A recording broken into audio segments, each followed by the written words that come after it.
Check, check, check. Test, test, test. Mic 1.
Folks, Black Star Network is here.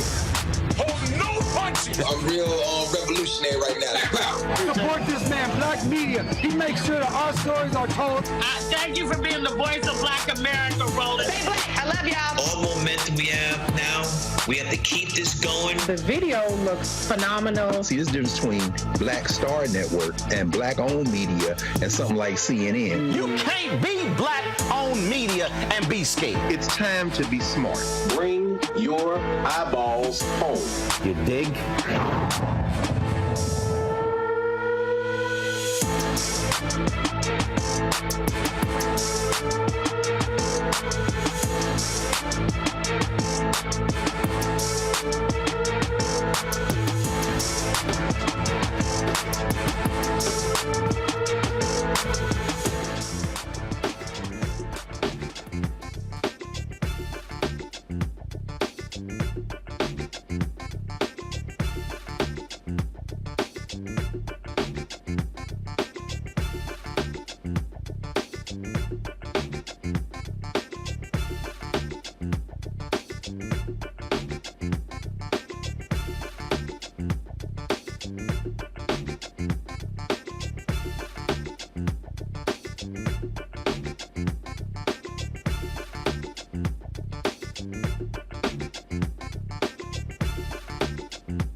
Today is Thursday, July 27, 2023. Coming up on Roland Martin Unfiltered, streaming live on the Black Star Network from the George R. Brown Convention Center in Houston, site of the National Urban League National Convention. We'll hear from Urban League CEO Mark Morial about this convention and about the importance of an economic agenda for Black America. Also, the Department of Justice announced a patterns and practices investigation into the Memphis Police Department. We'll share those details with you. Also on today's show, we'll hear from State Representative Jolanda Jones about all the drama here in Texas with Republicans having a supermajority, making it difficult for Democrats to move legislation. Also, Wendy Raquel was here celebrating her good friend Michelle Miller on her book. I chatted with her about her teaching school in Los Angeles and also about the SAG-AFTRA strike. Plus, Black men, critical voting bloc in this country. We'll hear from the leader of Black Men Vote as well. We got a jam-packed show for you. We'll also hear from the Emmett Till Family Foundation about the National Monument designation by President Biden. In addition to that, we'll also talk to Cheryl Underwood. She was at the Cincinnati Music Festival on behalf of Procter & Gamble. We'll talk to her about what she's doing when it comes to trying to get folks healthy. It is time to bring the funk on Roland Martin Unfiltered on the Black Star Network. Let's go. He's got it. Whatever the best, he's on it. Whatever it is, he's got the scoop, the fact, the fine. And when it breaks, he's right on time and it's rolling. Best believe he's knowing. Putting it down from sports to news to politics. With entertainment just for kicks, he's rolling. It's on go, y'all. It's Roland Martin.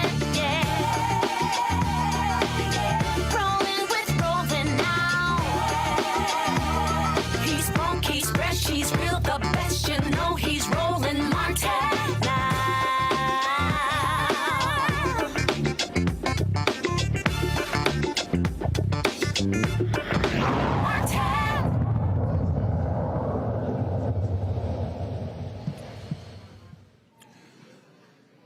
After the brutal beating death of a Black man, the Department of Justice has launched an investigation into the Memphis Police Department. Kristen, Clarke, who leads the Civil Rights Division for the DOJ, made the announcement. Today, the U.S. Department of Justice is opening a civil rights investigation into the city of Memphis and the Memphis Police Department to determine whether there is a pattern or practice of conduct that violates the Constitution or our federal civil rights laws. Based on an extensive review of publicly available information, as well as information provided to us, there are grounds to open this investigation now. Our decision to open this investigation now is not based on a single incident or event, nor is it confined to a specific unit or type of unit within the Memphis Police Department.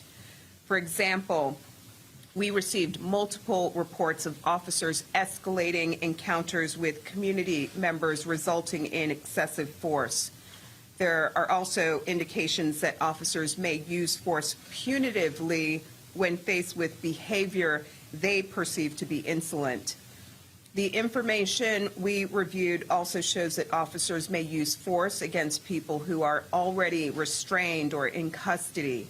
At times, the use of force practices results in serious physical injuries. Other information indicates that the Memphis Police Department may be using an approach to street enforcement that can result in violations of federal law, including racially discriminatory stops of Black people for minor violations. Such encounters can be harmful, and they can also violate the law.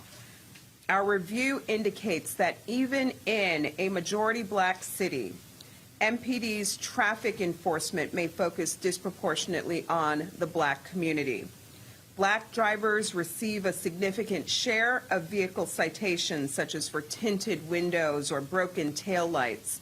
And the information also suggests that these disparities are not new here in Memphis. Police departments with inadequate training, supervision, and accountability systems struggle to prevent misconduct or address misconduct after it has occurred. we reviewed allegations of deficiencies in these systems within the Memphis Police Department. Today, we are not concluding that these allegations of excessive force, improper searches and stops, and racial disparities are sufficient to show a legal violation without further analysis, but they do warrant a full investigation. The investigation we announced today will focus on three main issues. First, whether the Memphis Police Department engages in a pattern or practice of making unlawful stops, searches, and arrests. Second, whether the Memphis Police Department engages in a pattern or practice of using excessive force. And third, whether the Memphis Police Department engages in racially discriminatory policing practices with respect to black residents of this city. All right, folks, let's bring in my panel right now. I'm Dr. Greg Carr, Department of African American Studies, Howard University, joining us out of Washington, D.C. Reese Colbert, host of the Reese Colbert Show on Sirius XM Radio, also out of D.C. Candace Kelly, legal analyst, South Orange, New Jersey. Glad to have all three of you key here. Candace, I want to start with you. This has been a Department of Justice that has been extremely aggressive on this very issue. A stark contrast from the previous administration. Before, you had two attorney generals. You had Jeff Sessions and Bill Barr. They did not want to be investigating police departments. In fact, they wanted to pull back because they thought it was hurting the morale of police. In this case, what you're seeing is led by Kristen Clarke, this Civil Rights Division being far more aggressive, holding people accountable. And what she said there, that this issue with the Memphis police goes beyond Tyree Nichols. It is much more expansive. It is much bigger, and as you said, she's not just looking at this one case. It is much more expansive, and it is something that's going to take a couple of years. And what they're really saying is, look, we see a problem. They already have addressed or talked about what a few of those problems were in terms of traffic stops and aggressive policing. But they're going to really have to take the time now, as they have with other cities, to sit and speak with community stakeholders, to speak with police officers, to speak with retired police officers. Part of what they do is they go on ride-alongs to figure out what is going wrong here. Because as they saw, this wasn't just an issue that had to do with black police officers or white police officers. It was just officers in general. And what it really has come down to when the Department of Justice has looked at other cities across the country is that there has to be a different training involved. There has to be some empathy. There has to be some understanding of what their role is on the street. Now, Memphis has had a history of having police officers that, where the numbers didn't meet where they want. They really have kind of cracked down on crime, but they don't have the police officers that they wanted. So they lowered the standards. And this is what happens when you lower the standards. Also, you're going to have to look at these police officers who were in their positions for maybe 3 to 5 years on average in this particular case. I mean, these are relatively new when you think about what it takes to really get up and going in a job. So this is not surprising, but this is certainly something that I look forward to finding out what the outcome will be. It will probably take a couple of years for that to happen, Roland. Reese, when we look at the investigations of other police departments, we look at Cleveland, Baltimore, Philadelphia, New Orleans, we can go on and on, Chicago, on and on and on. We've seen what then happens when the DOJ is actually even in place monitors there. I remember when they looked into the Chicago, where you have police officers who admitted using the N-word. Police officers admitted dropping gang members off in rival territories just to force them to try to talk. And so for the people out there who might say, oh, look, we already know these things happen, it's one thing to say we know they happen. It's another to make sure it's documented and then force the departments to change. Right. I mean, it's all about consent decrees. Consent decrees is how you enforce change on these police departments in the absence of legislation, in the absence of the fact that the federal government typically does not have direct jurisdiction over these local departments aside from consent decrees. And so this is not just a criminal justice issue. This is a quality of life issue. As Assistant Attorney General Clarke pointed out, people being disproportionately harassed and physically violated during traffic stops. You know, if somebody pulls you over for a broken tail light, you should not get your head bashed in by the police. That's a quality of life issue. And so this is a prime example of how elections have consequences. We begged and pleaded with everybody to get out there and take back the Senate or expand our margins in the Senate. We didn't do that. We only gained 1 seat. And as a result, we don't have a filibuster-proof majority. And so in the absence of congressional action, like passing the George Floyd Justice and Policing Act or passing any kind of policing reforms, you need to have a Department of Justice that is laser-like in going after these problem police departments in the meantime and in between time. So I'm very encouraged by the work that the Garland DOJ has been doing. Does it solve police brutality? No. Does it solve every issue across the country? No. But these things matter, and these are not things we would see happening if we still had a Trump DOJ or if we get another Republican in the White House in 2024. Mm-hmm.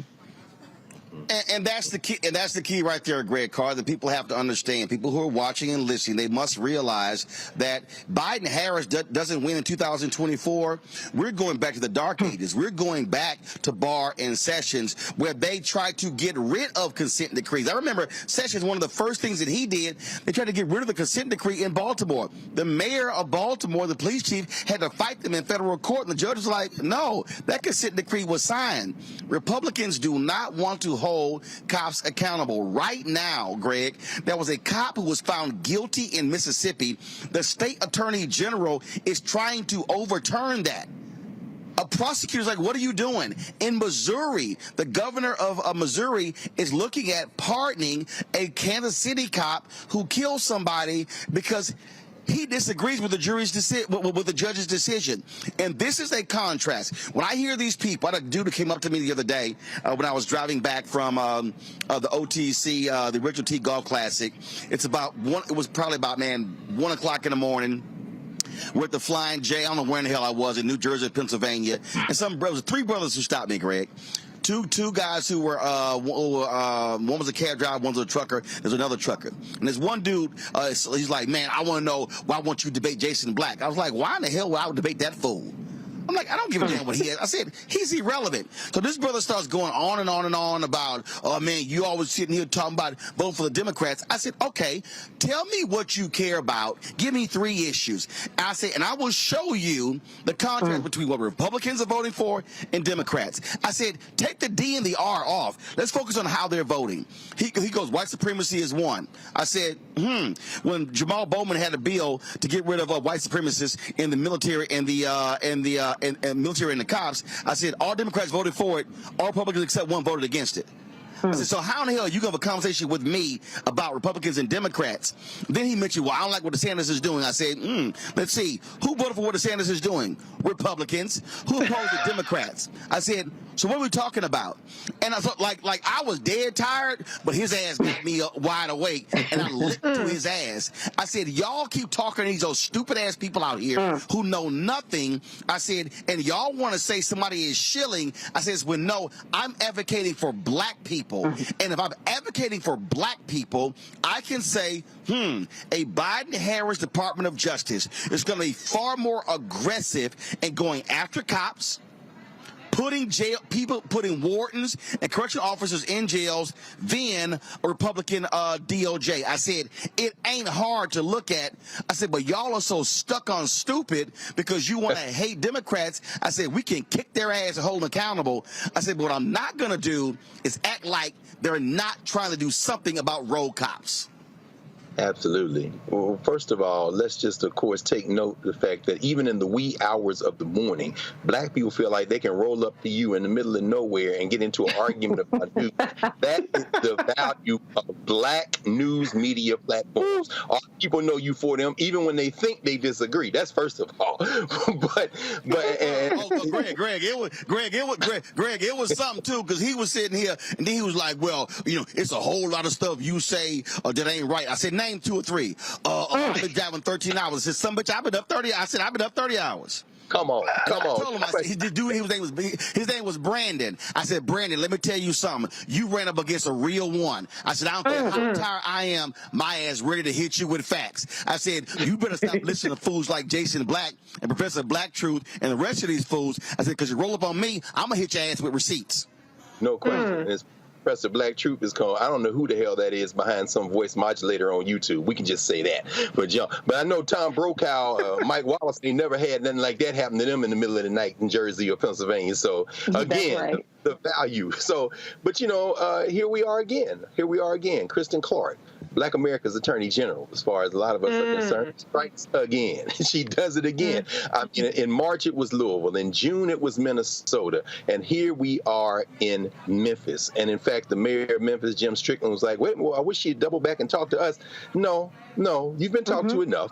And the police chief, C.J. Davis, who, kind of brought that Scorpion unit to life and then disbanded it, although some of them are in other units now, is saying, it's just a few people, the typical bad apple thing. No, Kristen Clarke is a hold of it now. And again, as we've just heard, elections matter. I was talking today with Zahara Simmons, a SNCC veteran who is from Memphis, and she said, once we elect folk, that's when the work starts. We thus then must continue to organize and mobilize to get them going. But when it comes to the law, it's a little bit different. When you've got somebody like a Kristen Clarke, to echo Sherrilyn Ifill, what Sherrilyn Ifill says, she says the 14th Amendment doesn't count on you to like me. It's the law. Meaning what? You can call me all kind of N-words, but equal protection under law means that your attitude toward me doesn't count when it comes to violating the law. And Kristen Clarke is showing us what that looks like. Finally, of course, our brother Mark Morial released a message yesterday that said Kristen Clarke is doing exactly what we thought she would do when we advocated for her confirmation. And he echoed the Urban League's 21 pillars for redefining public safety and restoring community trust, which involves collaborating with community and having accountability for law enforcement and changing divisive police policies and requiring transparency and improving standards in hiring. Well, we see in this pattern and practice investigation that the Department of Justice, using the law the way it is supposed to be used and being spearheaded by a sister who is very clear about what the law can and can't do and is going to work to the limits of the law to make sure we gain some progress, we're seeing that is directly in line with the Urban League's 21 pillars. And that's what the leader of the Urban League said. See the thing here for me, Candace, again, why there is such a sense of urgency in my voice, because I need people to understand, those who are watching and listening, there is an alternative.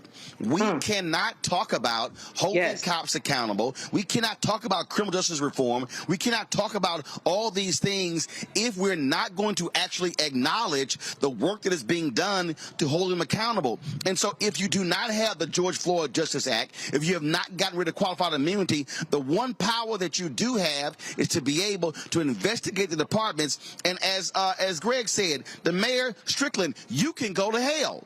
They don't need your damn permission. They don't need to ask you anything, because clearly you have been the mayor for more than a decade. You cannot control your department. The police chief cannot. And then for them to say, oh, it's only a few people. Well, guess what? The powers and practice of investigation will tell us if it's more than just a few people. Because if anybody out there who's watching, go pull the investigation of Philadelphia, of New Orleans, of Cleveland, of Chicago, of Baltimore, and of Minneapolis, and you will see how widespread this corruption is among these cops, and that's what they're afraid of. They are afraid that this thing is not solely going to be about Tyree Nichols, Candace. That's right. And that's why the mayor wanted to make sure that he had a conversation with the Department of Justice beforehand. He wasn't there just to agree with what they were saying.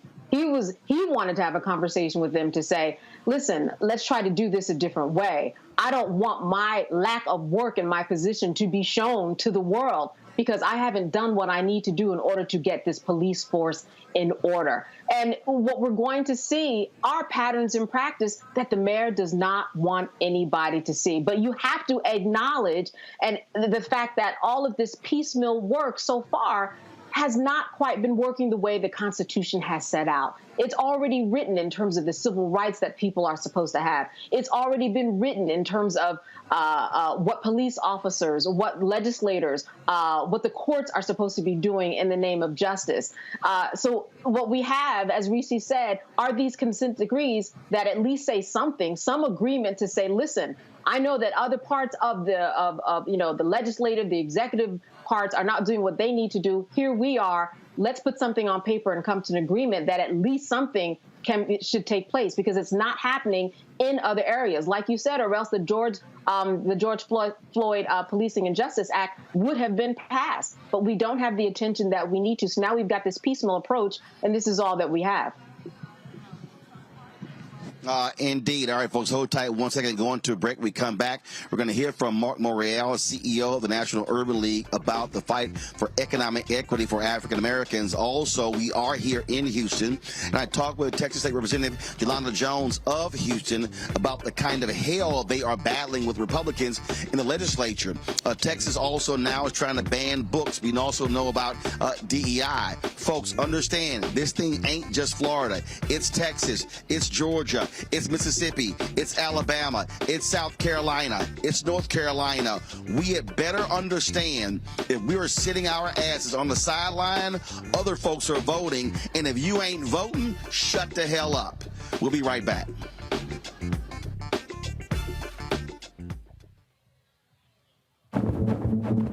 For decades, the tobacco industry has deliberately targeted black communities and kids with marketing for menthol cigarettes. It's had a devastating impact on black health. Tobacco use claims 45,000 black lives every year. It's the #1 cause of preventable death. In the 1950s, less than 10% of black smokers used menthol cigarettes. Today, it's 85%. Menthol cools and numbs the throat, making it easier for kids to start smoking. Menthol also increases addiction, making it harder for smokers to quit. Menthol cigarettes are a big reason why black Americans have a harder time quitting smoking and die at higher rates from smoking-related diseases like cancer, heart disease, and stroke. It's time to stop big tobacco from profiting off black lives. An FDA ban on menthol cigarettes will improve black health, save lives, and protect future generations from addiction. Learn more at tobaccofreekids.org/ban menthol. Hatred on the streets, a horrific scene, a white nationalist rally that descended into deadly violence. White people are losing their lives. As an angry pro-Trump mob storms the U.S. Capitol, we've seen we're about to see the rise of what I call white minority resistance. We have seen white folks in this country who simply cannot tolerate black folks voting. I think what we're seeing is the inevitable result of violent denial. This is part of American history. Every time that people of color have made progress, whether real or symbolic, there has been what Carol Anderson at Emory University calls white rage as a backlash. This is the rise of the Proud Boys and the Boogaloo Boys. America, there's going to be more of this. Here's all the Proud Boys, guys. This country is getting increasingly racist in its behaviors and its attitudes because of the fear of white people. The fear that they're taking our jobs, they're taking our resources, they're taking our women. This is white fear.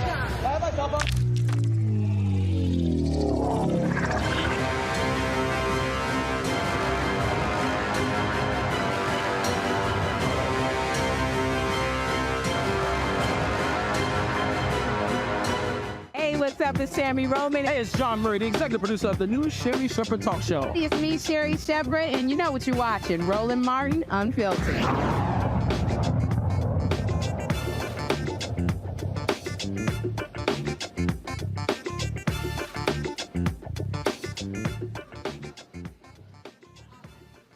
All All right, folks, welcome back to Roland Martin Unfiltered here in Houston, site of the National Urban League. 2 days ago, President Joe Biden signed into law the Emmett Till and Mamie Till-Mobley National Monument. It's going to recognize 3 different locations in Mississippi and Illinois. This is something that, of course, the family have been fighting for so long, trying to make sure this nation never forgets what took place in 1955. Emmett Till would have been 82 years old on Tuesday, and it was a monumental day. Joining us right now is Priscilla Williams Till. She's the president and founder of the Emmett Till Justice for Families Foundation. Glad to have you here. First and foremost, for the people out there, some who might say, well, this is just a designation, it's a monument, it's no big deal. What does this mean to the Till family? Well, we are happy Joe Biden recognized the family as far as a monument, but it does not negate the pain and the injustice that the family still experiences from no prosecution of Carolyn Bryant. I don't know if you have noticed, but we right now want the district attorney, Dwayne Richardson, to release the grand jury transcript, and that's what we want for the transparency and accountability to still get justice for Emmett Till.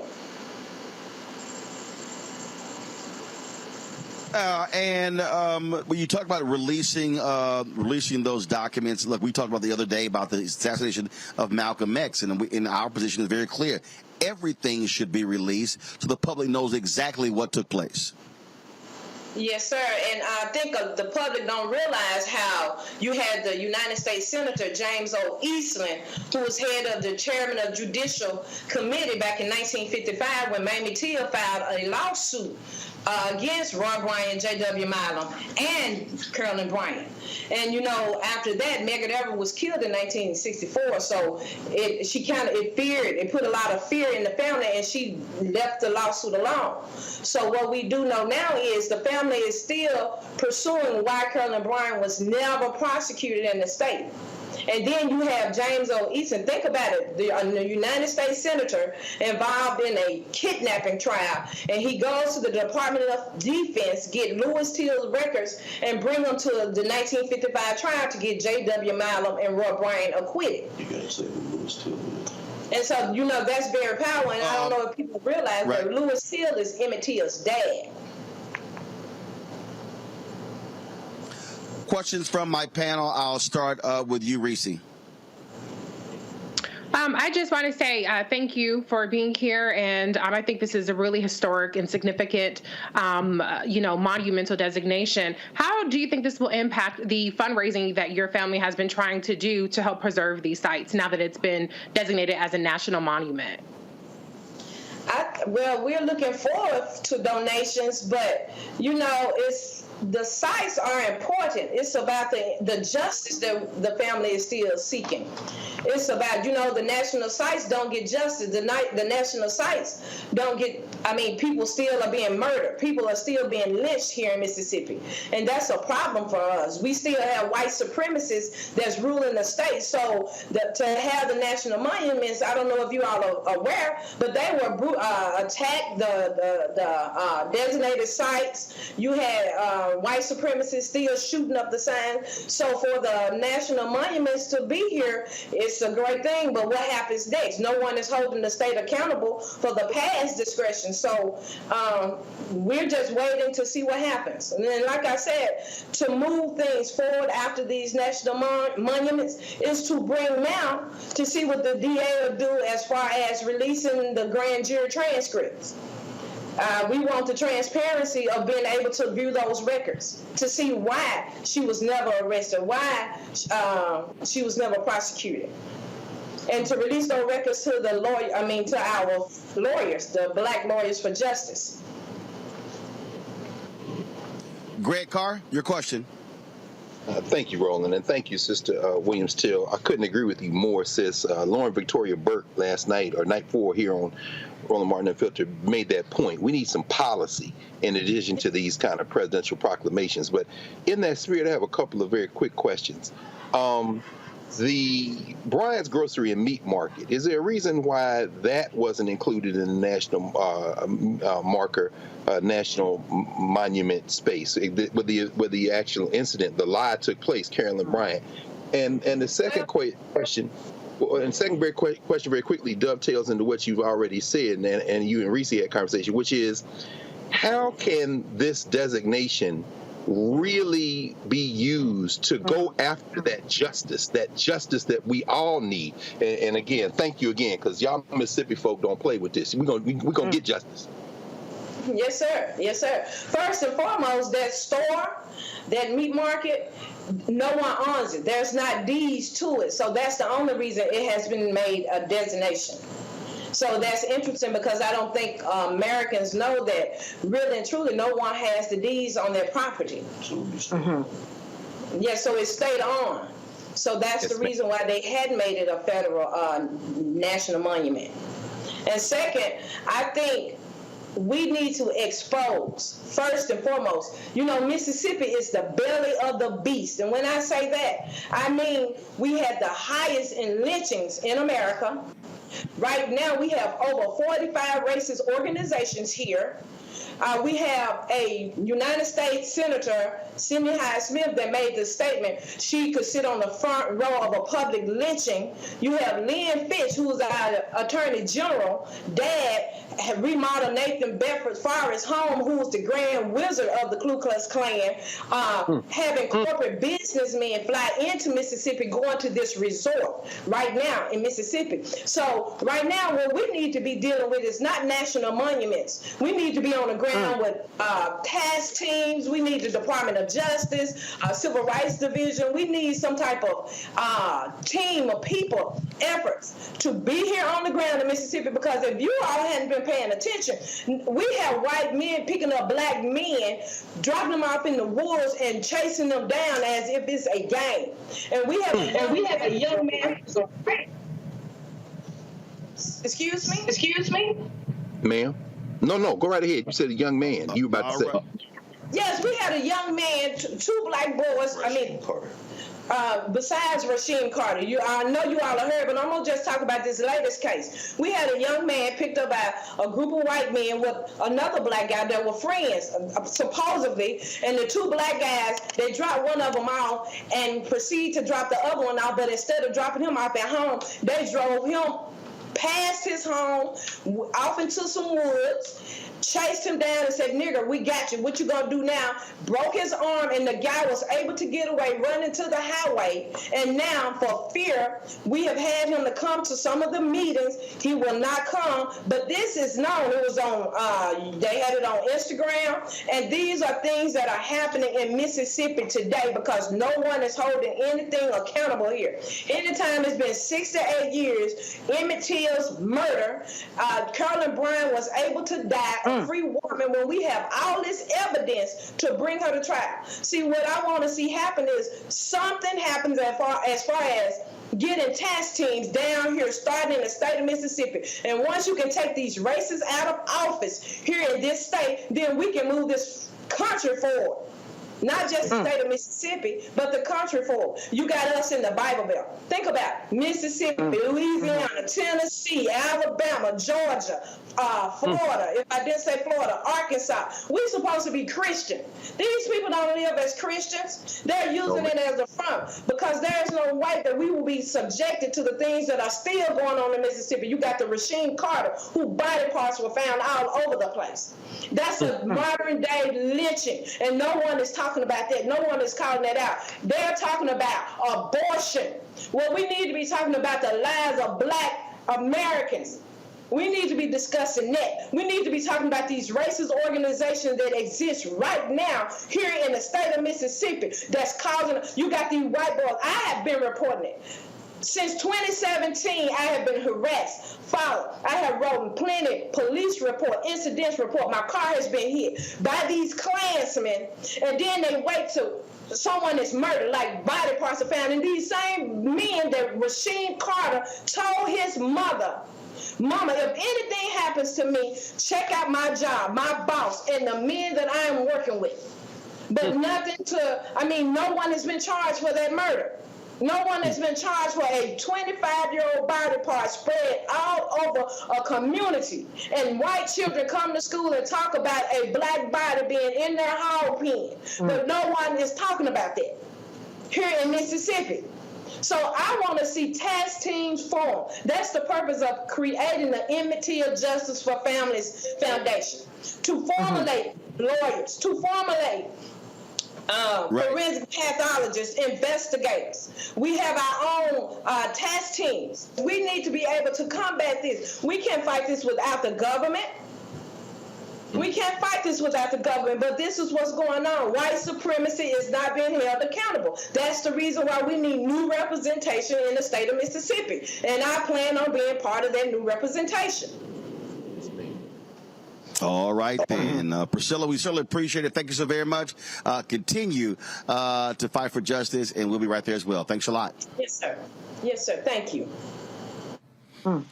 Folks, we come back. Breaking news. More Donald Trump indictments. And are they getting ready for indictments in Atlanta? We'll break it down next. Folks, be sure to support the Black Star Network. Download the Black Star Network app, Apple phone, Apple TV, Android TV, Roku, Amazon Fire TV, Xbox One, Samsung Smart TV. Also, please support us with your dollars. That is critically important. It allows us to travel the country, covering the stories that matter to you. Send your check and money order to P.O. Box 57196, Washington, D.C., 20037-0196. Cash App, $RM Unfiltered. PayPal, R. Martin Unfiltered. Venmo is RM Unfiltered. Zelle, Roland at RolandSMartin.com. Roland at RolandMartinUnfiltered.com. And of course, be sure to get a copy of my book, White Fear, How the Brownie of America is Making White Folks Lose Their Minds. Available at bookstores nationwide. Also, download your copy on Audible. We'll be right back.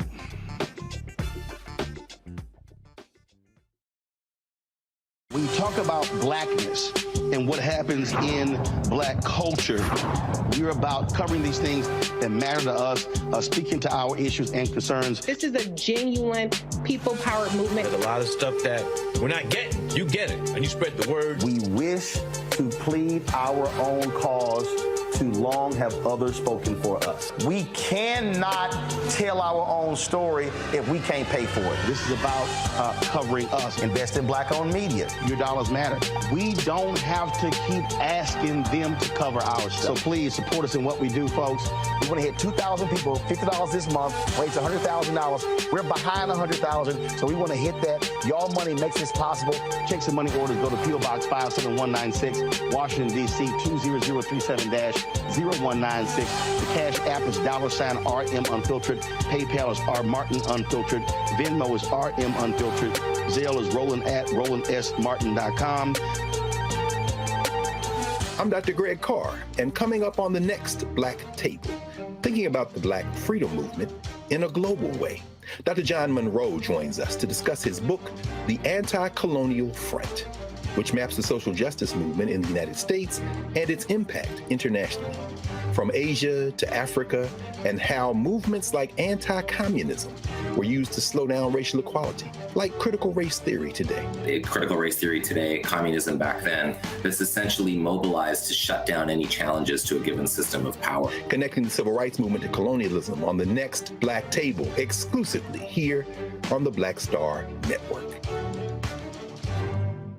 I am Tommy Davidson. I play Oscar on Proud Family, Louder and Prouder. Right now, I'm rolling with Roland Martin, unfiltered, uncut, unplugged, and undamn believable.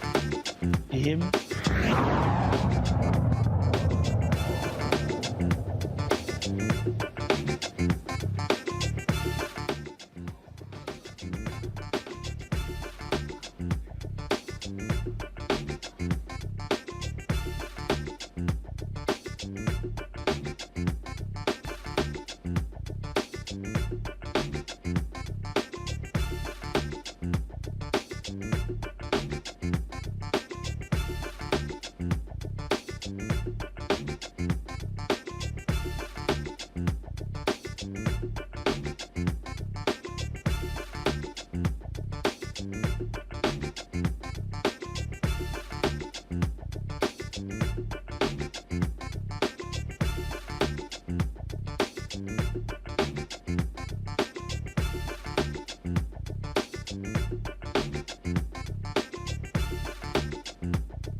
folks, welcome back to Roland Martin Unfiltered. Breaking news. Special Prosecutor Jack Smith has added 3 new indictments against Donald Trump in the classified documents case. In fact, an explosive allegation in this indictment says that Donald Trump specifically asked an employee of his Mar-a-Lago club to delete security camera footage that was being sought after by investigators. It is a 60-page superseding indictment. They also have charged a third defendant, Carlos de Oliveira, according to Politico, they say he joined Trump as well as his aide, Walt Nada, to seek to destroy the security footage. Candace Kelly, this 60-page superseding indictment, look, they told Trump this was coming. He came out and said he was going to be indicted again. This is obviously a huge deal for them to have evidence that he ordered the destruction of video footage. Absolutely, Roland. Now we're up to 40 charges in this new indictment that came out this evening.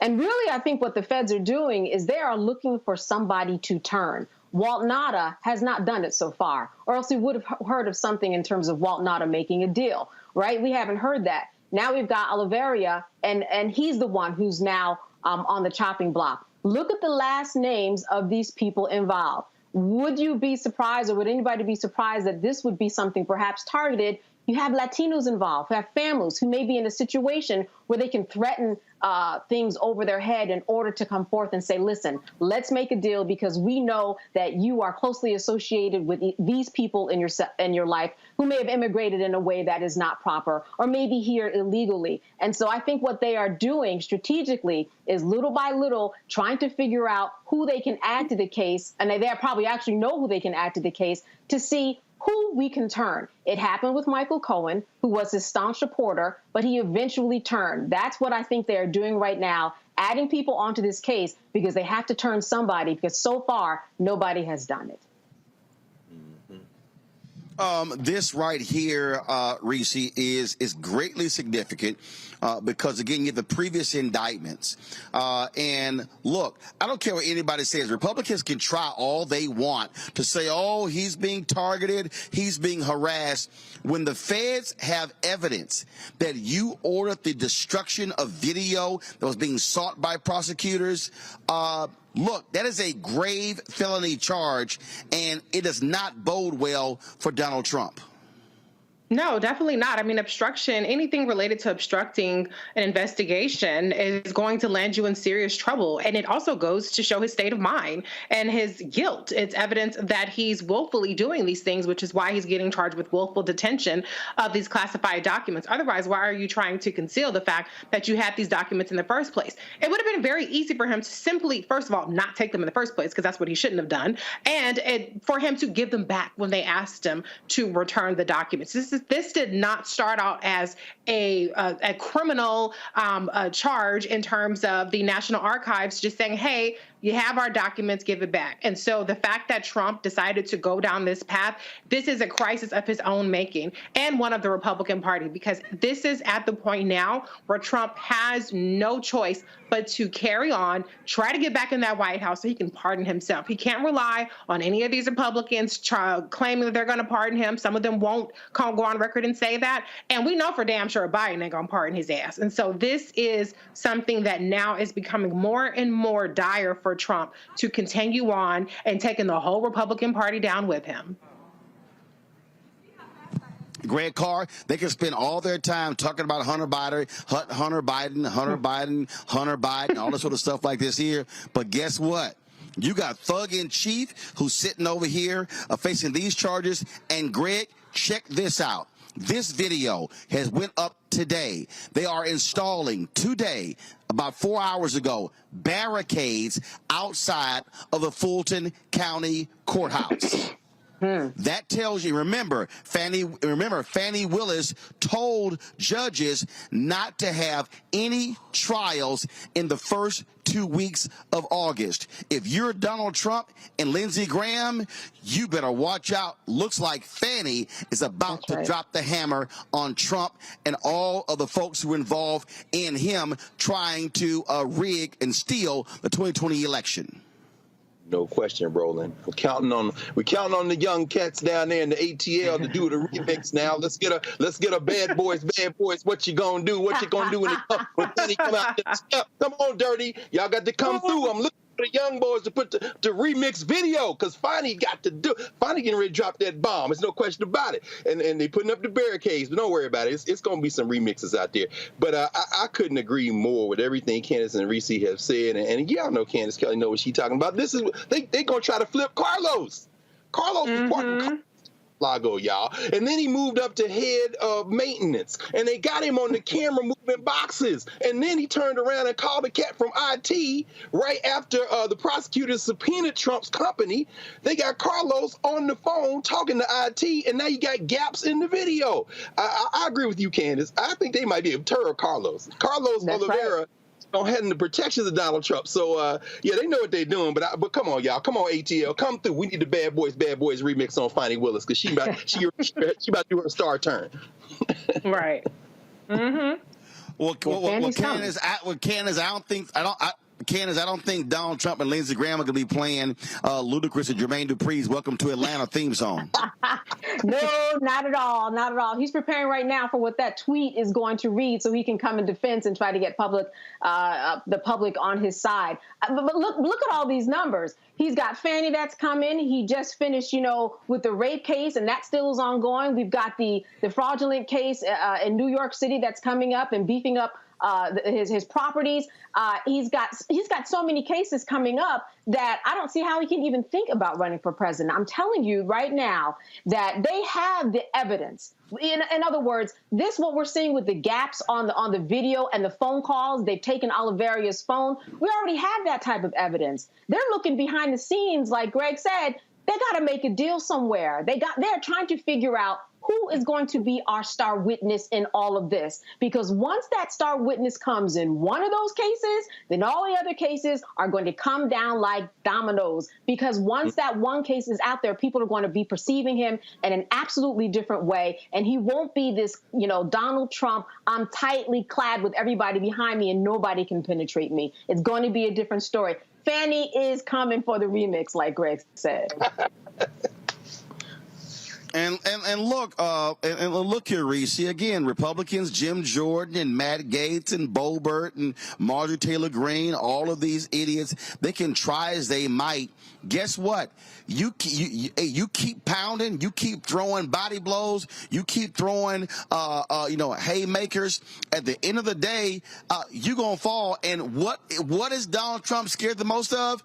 He is scared, as Candace said and Greg has said, of people flipping. And guess what? Yeah. A lot of those fake electors, they are flipped in Michigan. Flipping in Georgia, and these folks like, man, damn that, I ain't going to prison for your ass. Right.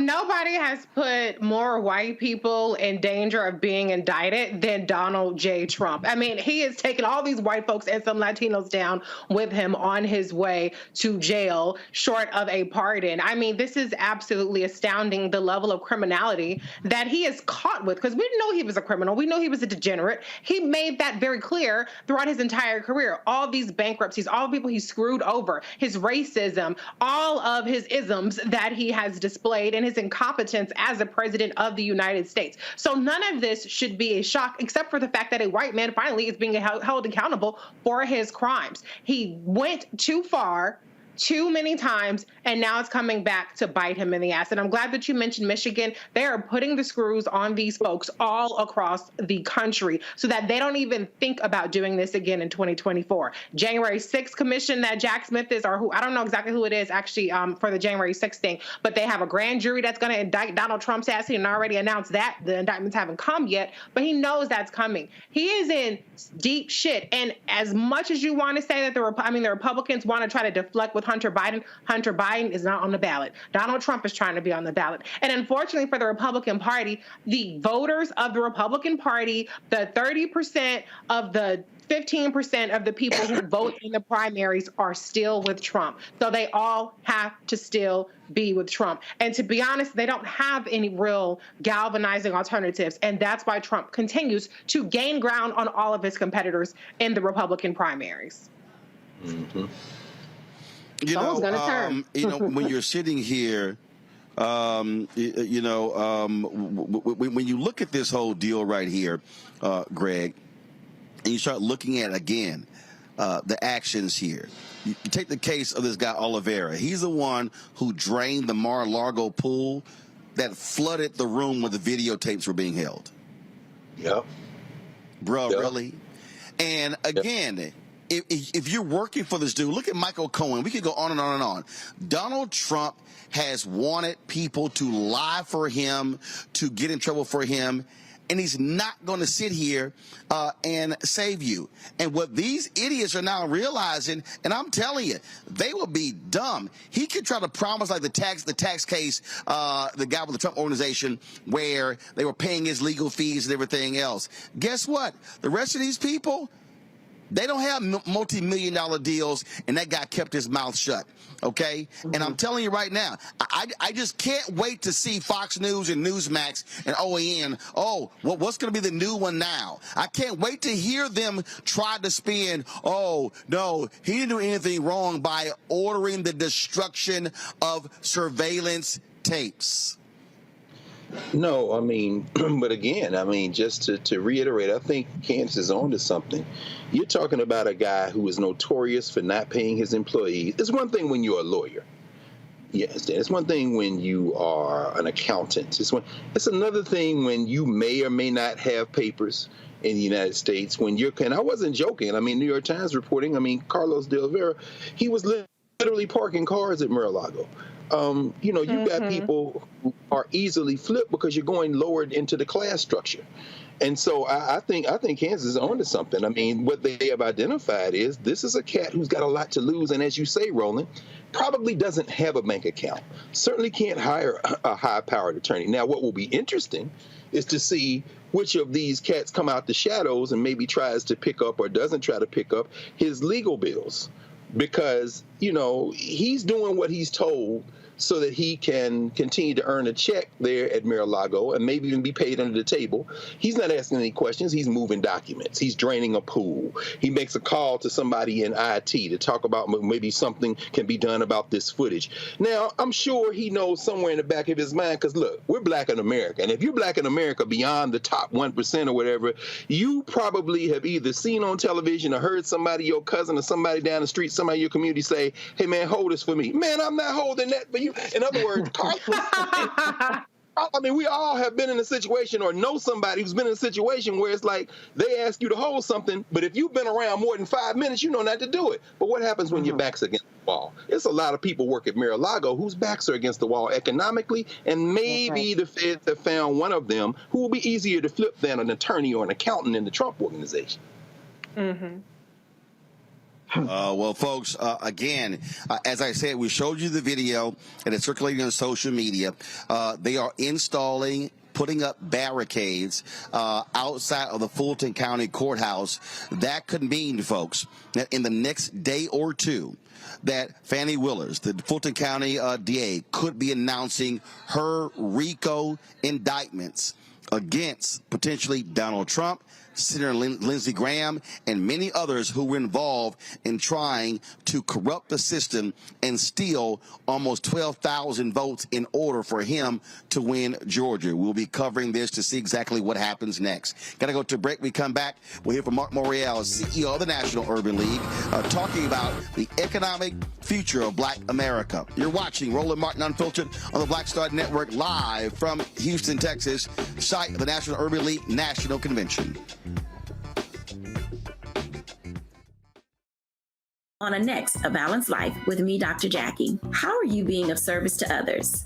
Doing for someone beside yourself is such a big part of living a balanced life. We'll talk about what that means, the generation that missed that message, and the price that we're all paying as a result. Now all I see is mama getting up in the morning, going to work, maybe dropping me off at school, then coming back home at night. And then I really didn't have any type of time with the person that really was there to nurture me and prepare me and to show me what a life looked like and what service looked like. That's all on A Balanced Life with me, Dr. Jackie, here at Black Star Network.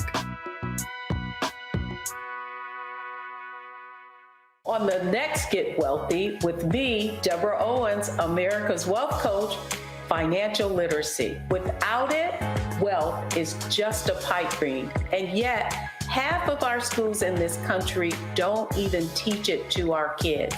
You're going to hear from a woman who's determined to change all that, not only here, but around the world. World of Money is the leading provider of immersive financial education for children ages 7 to 18. We provide 120 online and classroom hours of financial education. That's right here on Get Wealthy on Black Star Network. I'm Dr. Greg Carr, and coming up on the next Black Table, thinking about the Black freedom movement in a global way. Dr. John Monroe joins us to discuss his book, The Anti-Colonial Front, which maps the social justice movement in the United States and its impact internationally, from Asia to Africa, and how movements like anti-communism were used to slow down racial equality, like critical race theory today. Critical race theory today, communism back then, that's essentially mobilized to shut down any challenges to a given system of power. Connecting the civil rights movement to colonialism on the next Black Table, exclusively here on the Black Star Network. Hey, it's John Murray, the executive producer of the new Sherry Shepherd Talk Show. This is your boy, Earthquake. And you're tuned in to Roland Martin, Unfiltered.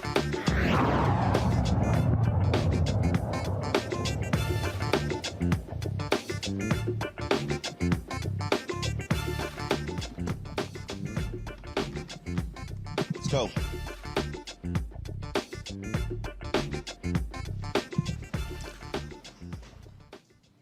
Folks, we're here in Houston at the George Brown Convention Center for the National Urban League's National Convention. Earlier today, I chatted with Mark Morreale, President and CEO of the National Urban League, about the importance of African Americans fighting for equity when it comes to economics. That has to be the #1 agenda item for Black America. Here's our conversation.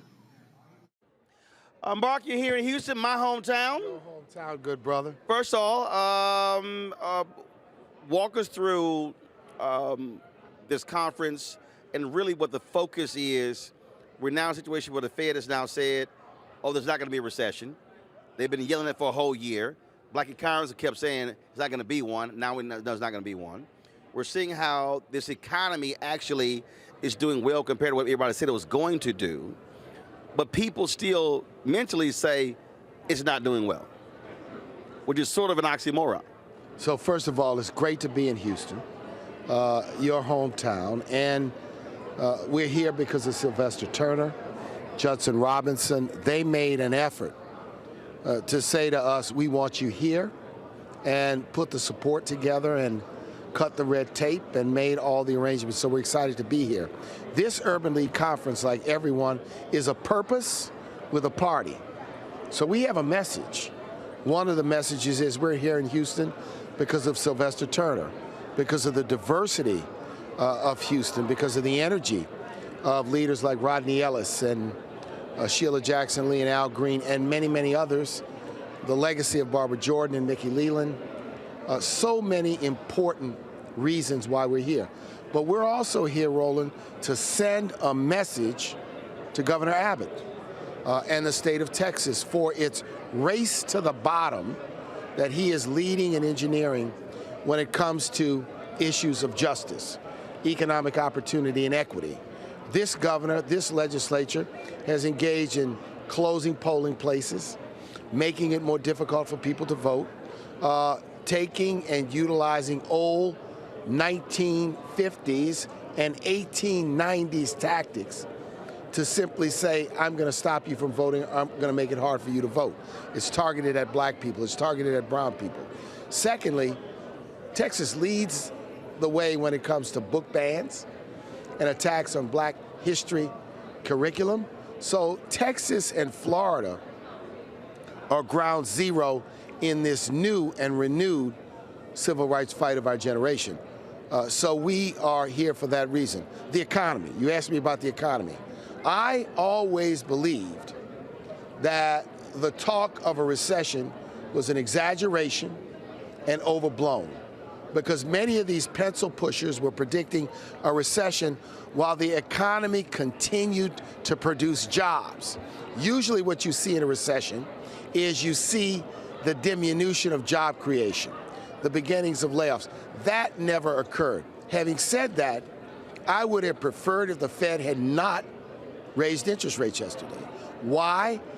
When you raise interest rates, it makes it harder for working people to buy a car, to lease a car, to buy a home.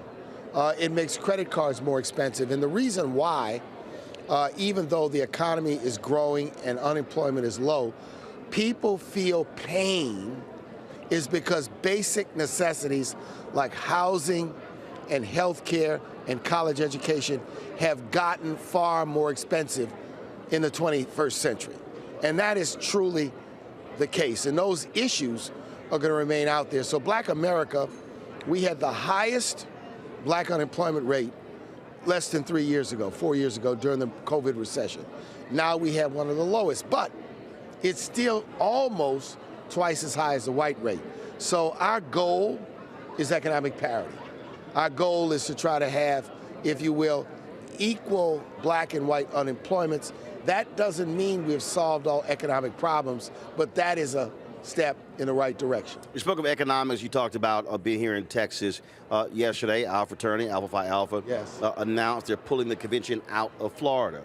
I reminded folks that was one of the things that Dr. King talked about the night before he was assassinated, using our economic power, or what he called redistributing the pain.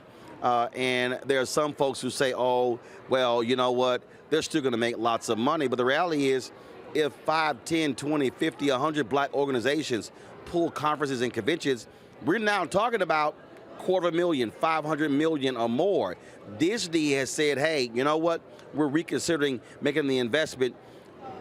These politicians, I don't care if you're Republican or Democrat, when they start seeing the money pulled, that is what gets their attention. We cannot hesitate to intelligently use our economic leverage. Alpha Phi Alpha, our fraternity, did the right thing. Other groups have pulled out. The National Society of Black Engineers relocated its conference. I would not do a conference or a meeting or a retreat in Florida while what is happening in Florida happens in Florida. And it is a factor and a consideration, as it should be. One of the powers we do have is through our conventions and meetings. And I think we need to be intelligent on where we go and how we use that power. Here in Texas, while Texas has been, if you will, moving in the wrong direction, Houston is the headquarters for the resistance. Houston is where the resistance movement is centered. Houston is and embraces a different set of philosophies. And that's what people, again, so when you're making those decisions, those things that you have to factor in. I think that one of the things that I just think that where we are, we have to be in a constant state of mind about the money. And I get people hitting me all the time and they say, man, why you keep going at these corporations over advertising? I said, well, they asked Bonnie and Clyde. They said, that's where the money is. They said it's where the money is. And the bottom line is, we're buying products. So why in the world would I not be saying, it is legitimate? Where's the equity? Look, Roland, it's legitimate. It's necessary for us to demand equity when it comes to procurement.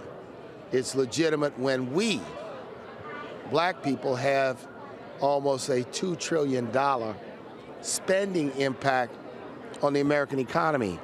Add Latinos and Asians, and it's nearing $5 trillion.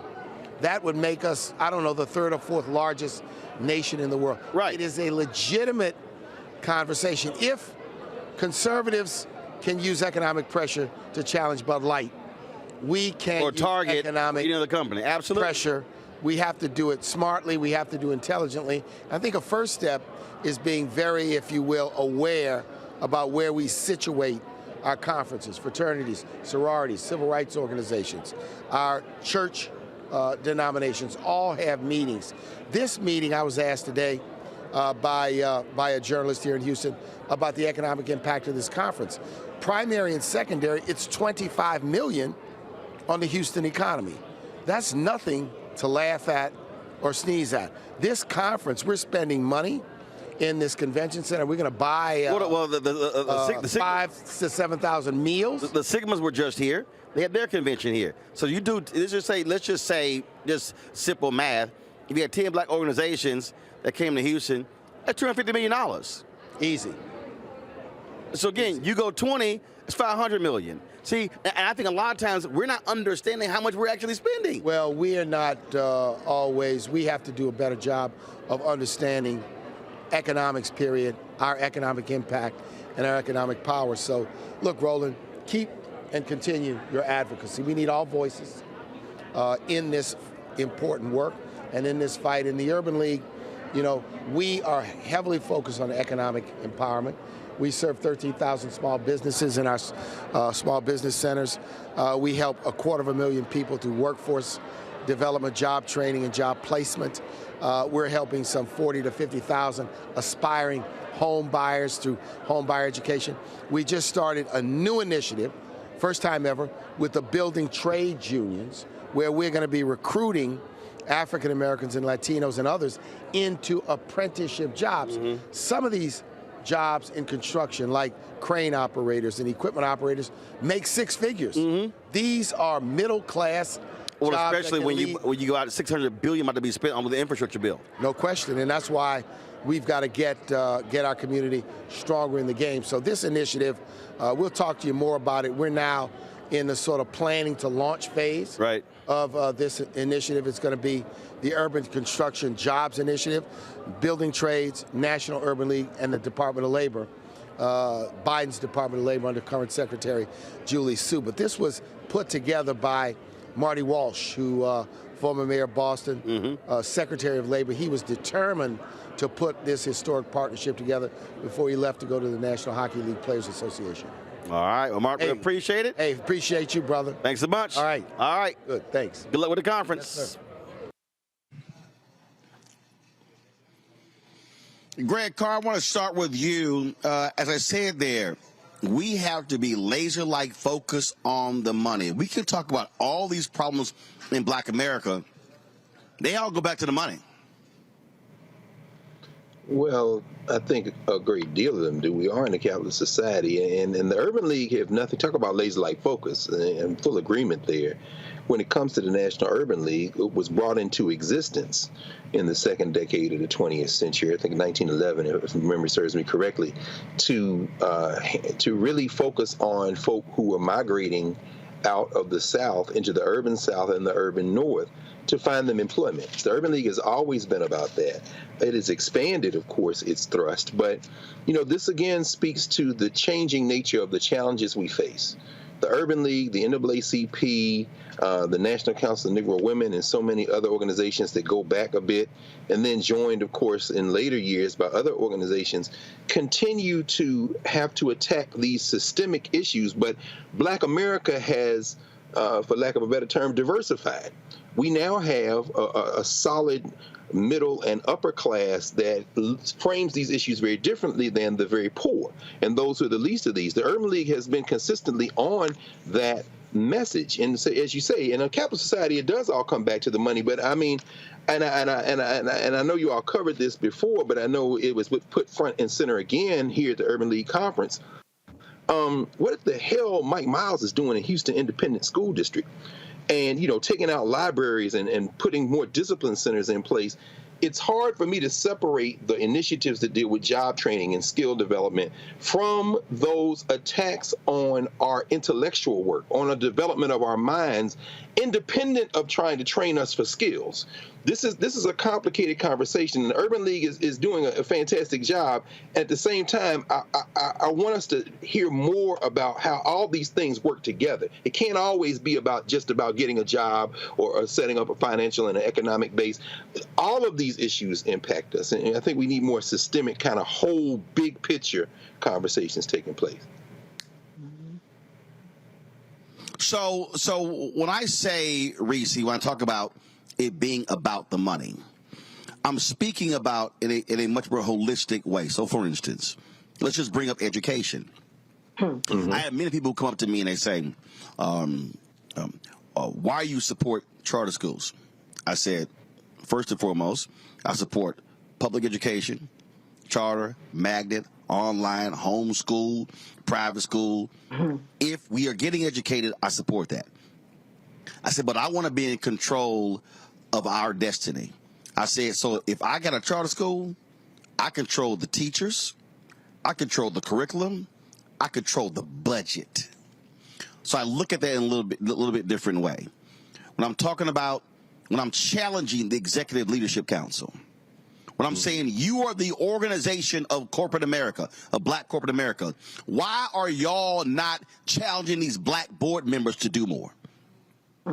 I'm challenging them by saying your own members are being run out of corporations when they turn 55 or 58. Why are you not challenging these people to hold up to the commitments made in the wake of the death of George Floyd? And so what I understand when I'm talking about the money, I'm talking about us supporting black institutions, because we can't talk about, well, we need to educate our own, train our own, be in control, and then all we're doing is giving other folks the money. And so what often happens is we're talking about, or even to the point we talk about politics. And when we come up next, we're going to be talking to the brother who's over Black Men Vote. When we're talking about politics, I'm also making the argument to people, stop giving money to campaigns and give the money to black third-party institutions that are going to put the money on the ground in black institutions to get the vote out. And so that's what I mean by this notion of when it comes back to the money, because the other piece, white folks only respect the money. And MLK understood, you withhold the money, then all of a sudden they want to pay attention. Right. No, you make a lot of really excellent points. I mean, the reality is many black people are either trying to get money or trying to hold on to the money that they got. And so when you talk about what the economic power that we have, it's a lot of scared money, but scared money don't necessarily make money. There's a lot of people who are not willing to dig in and say that this is important in terms of investing in black specific businesses, investing in a black pipeline, investing in a black supply chain, and a number of things. People want instant gratification. People want what they feel is a sure bet. And unfortunately, we have been trained as black people to not look at other black institutions, other black people, black businesses as a sure bet. We've been trained and indoctrinated that, for instance, if you want to talk about politics, it takes a white man to be the white man. And so part of the problem is we need to be our own validators. We need to be the ones to exercise our buying power. And then we can credibly go to these organizations and make these demands. But as long as we're satisfied with getting the cheapest price, the quickest, from whoever we get it from and however we get it, then we're going to be stuck in the same place. But that does not absolve these corporations and these organizations from their responsibility to systemically make the changes. Because even at an individual level, we don't have the same power as institutions and organizations. And what we're seeing right now is going backwards in terms of people getting rid of DEI, in terms of corporations feeling like the George Floyd racial reckoning was a moment, and now we're moving past that. And we're really more so kowtowing to these racist Republicans who are homophobic or racist or any number of things. Those are the people that are actually being the ones that are heard the most because they're the cheapest to listen to. Candace.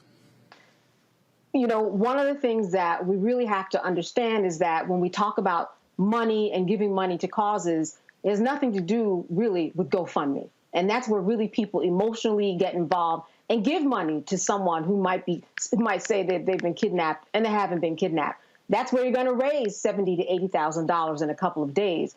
But black folks especially need to really change their mindset and what it means to be a philanthropist in terms of giving their money and how you give money to institutions in order to grow institutions. And that's not something historically that we've been trained to do. Historically, though, we understand that any civil rights organization that is worth their salt always and effectively has to turn to the money, even up to Black Lives Matter. Listen, they're celebrating up to 10 years. People really paid attention to them when they were making millions of dollars during COVID because money was involved. So when there is money that is involved, like everybody on this panel has been saying, that is when people pay attention. But now we have to train people in the community to give money effectively to causes that make sense to them. We talked about Aretha Franklin and her will, all right? If you are leaving money, you should give it to somebody, an organization, a school, something in there. We have to retrain people to understand, to retrain themselves and give money to things that will have a continuing legacy, not just pass it on to people who aren't a family, which is great. But if we want to really make our community survive and thrive, you have to give it to organizations that you believe in and trust, and that will move the community in future generations. All right, folks, hold tight 1 second. We come back. We're going to hear from a Texas state representative about the hell they are experiencing with Republicans in the Texas state capital of Austin and how difficult it is to actually get things done with Republicans controlling the levers of power. You're watching Roland Martin Unfiltered right here on the Black Star Network, live from the National Urban League National Convention here in Houston. Back in a moment.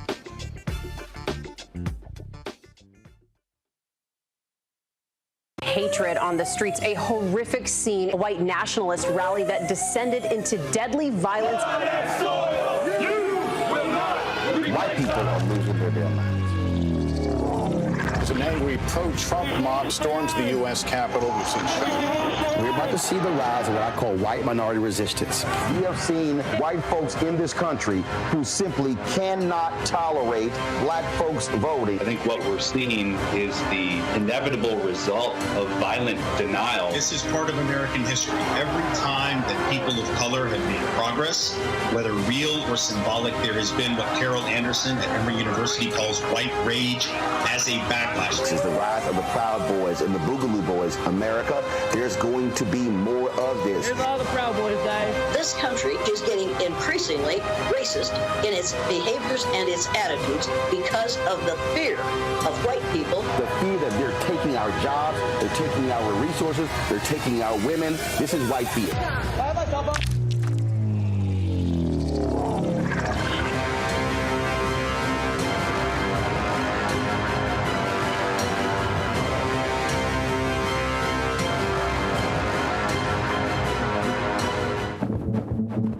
For decades, the tobacco industry has deliberately targeted black communities and kids with marketing for menthol cigarettes. It's had a devastating impact on black health. Tobacco use claims 45,000 black lives every year. It's the #1 cause of preventable death. In the 1950s, less than 10% of black smokers used menthol cigarettes. Today, it's 85%. Menthol cools and numbs the throat, making it easier for kids to start smoking.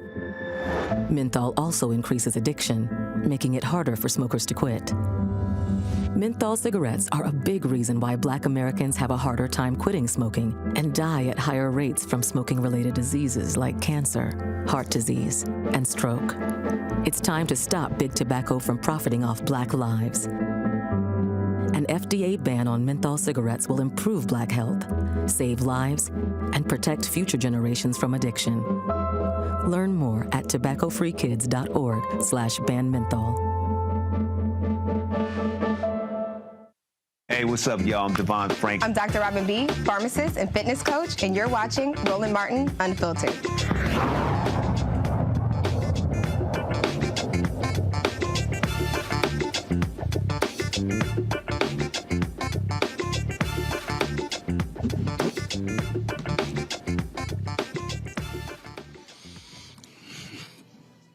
Folks, we're here in Texas where Republicans are in charge of the state apparatus.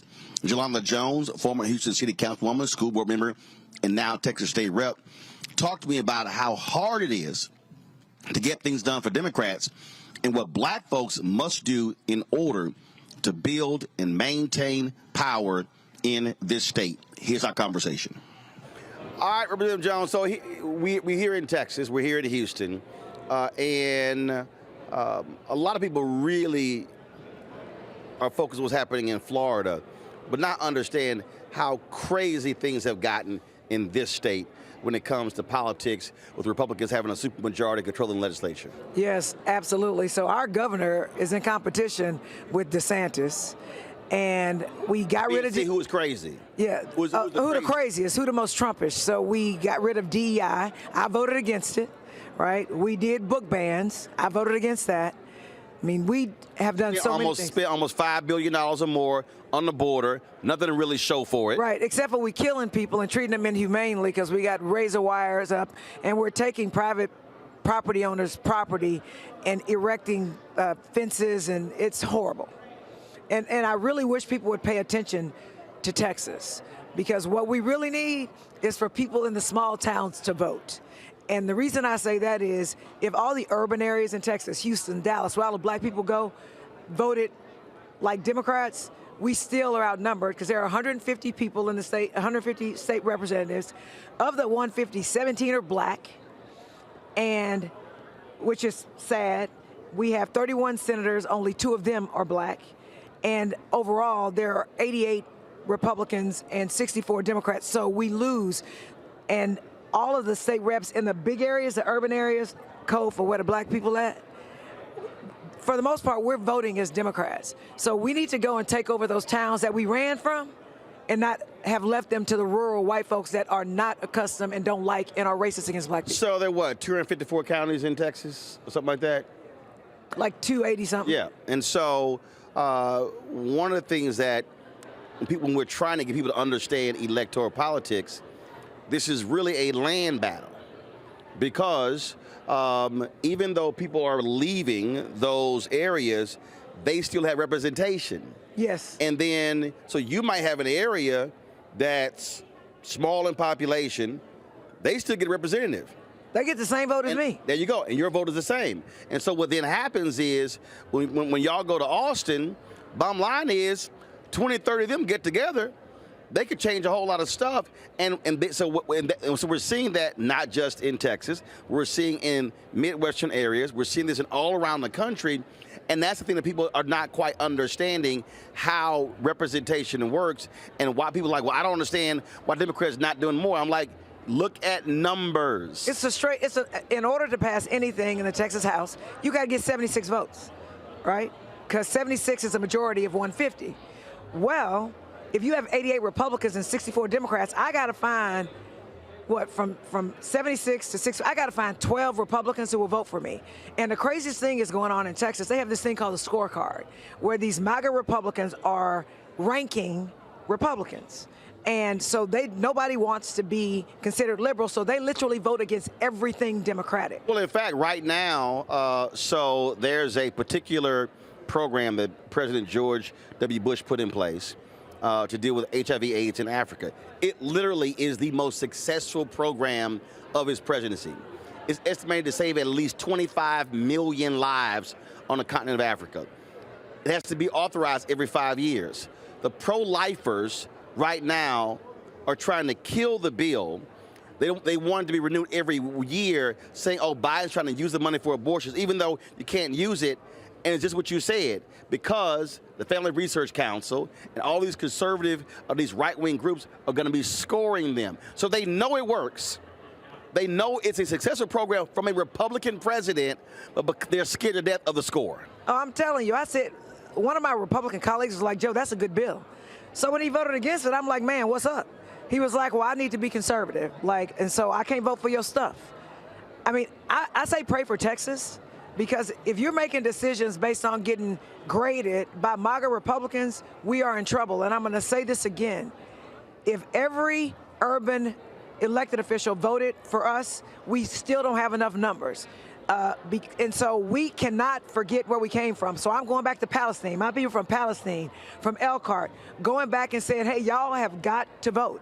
Right. Because we basically, you know how your house get if you're from the hood like me, you turn off the lights, like when I was little, roaches might come out and they take over your house, roaches, rats, because you ain't there. That's really what's happening. So we need to go back and we need to educate our rural relatives to vote. Well, you know, I was emceeing the Alpha public program last night, and I was talking about data. I was talking about numbers. Reverend Frederick Haynes III said there are 700,000 eligible but unregistered black folks in Texas. In the last election, 75% of young voters 30 and under didn't vote. And I said to people, if 25% of those young voters had voted, Abbott and Patrick, they're out. Out. And so part of this thing has to be, yes, you have to go after those people who are already registered to get them to turn out, but you also have to make an argument. Folks say you can't keep complaining about what they're doing if you're not showing up. Yeah, because the world is run by those who show up. And what really makes me sad as an elected official, a lot of black people feel like politics doesn't offer them anything, but it could be worse. And so what I'm wondering is how Or it could be better. Right, no, exactly. But I'm trying to figure out how bad does it have to be before you're motivated to vote. Like I told my son, don't bring no girl to this house that you dating that don't vote. Like, don't do it. When he was in college, you better bring me the thing that showed me you voted. Otherwise, don't ask me for no money. Like, that's how serious it is. And back in the days where they were lynching us and we were segregated and we couldn't go into the pools, we knew we had more doctors, more professionals, more banks, more people in school. So we knew they were against us. And so we knew we had to help each other. Then we got integration. Then people thought we made it. And then we stopped fighting for our people. And we have to get back where we have to fight for our people, and we cannot leave those rural towns alone, because it's happening like that across the country. The places that the Democrats are winning are the large, populous areas in all the states. Inner cities and suburbs. In the cities and suburbs. But those little rural towns where they got KKK stuff, we have got to go back there and we've got to educate people, because we're in trouble. Well, I think that, one of the things we start talking about economics. And the reality is poor white folks have always voted against their own interest. Or, as somebody said, no, they voted against their economic interest. They were actually voting for their white interest. And that's what I'm also seeing in this state. But what I've said to Democrats is that you can't, and Obama did this, and it was wrong. You can't fly into this state, raise the money, and then bounce out. Oh, for sure. But I will tell you that we have got to understand that we've got to vote. And I don't know why we don't respect voting. I don't know why people today don't appreciate that people actually died for us to have the right to vote. Well, because I think what happens is we have to connect the dots to walk somebody through why they still must vote. And somebody died, that's not actually connecting with them. I think we have to say, what do you care about? And then go, let me explain to you how voting impacts exactly what you care about. But that takes time educating people. And even the poor white people that are voting against their interests, they are voting against their interests. Like when they're seniors and they need wheelchairs and they don't realize. Or health care. And you wonder why you can't get your wheelchair, or you need Meals on Wheels. And now all of a sudden, Meals on Wheels doesn't have money. And you're upset because you ain't got no food. There you go. But they're not associating it with Republicans. They're associating us with us. Like the Republicans have controlled Texas for over 25 years, right? Yet you think that all the problems here are Democratic problems. They are masters at defining the narrative, and we as Democrats need to learn how to take control of the conversation. Right. Because they're literally blaming us for stuff Republicans did. We were trying to get a greater property tax reform here, tax breaks here. And let me tell you, the Republicans are like, no, we're not going to do that. But now they're touting that we have the biggest tax break. Right. And we were trying to get substantial property tax breaks, and they haven't. So Democrats, we need to do better. And I'm a Democrat, for the record. All right, then. Well, look, keep the fight up, and then we'll keep putting pressure on as well. And again, I try to walk people through all the time. If you don't vote, shut the hell up. You sure right. And if you don't vote in even local elections, like school board elections, because you got school board members destroying black schools in the city, in Houston. Yep. Or Moms for Liberty is taking over school boards all across the South as well. It here. And they're firing black superintendents. They're booting out black teachers. Black principals. And I'm saying to black folks, and you didn't vote? Right. Now no complain. Exactly. You're right. They took over your school. Oh, yeah. Well, but I'm watching. So am I. Oh, yeah. All right. All right. Well, good to see you. Appreciate it. Thanks, Roland. Thanks I appreciate you. Bye-bye. You know, Candace, one of the things that I keep talking about, 2008, a lot of black folks turned out across the country to elect President Barack Obama. 2010 midterms, the Obama coalition stayed at home.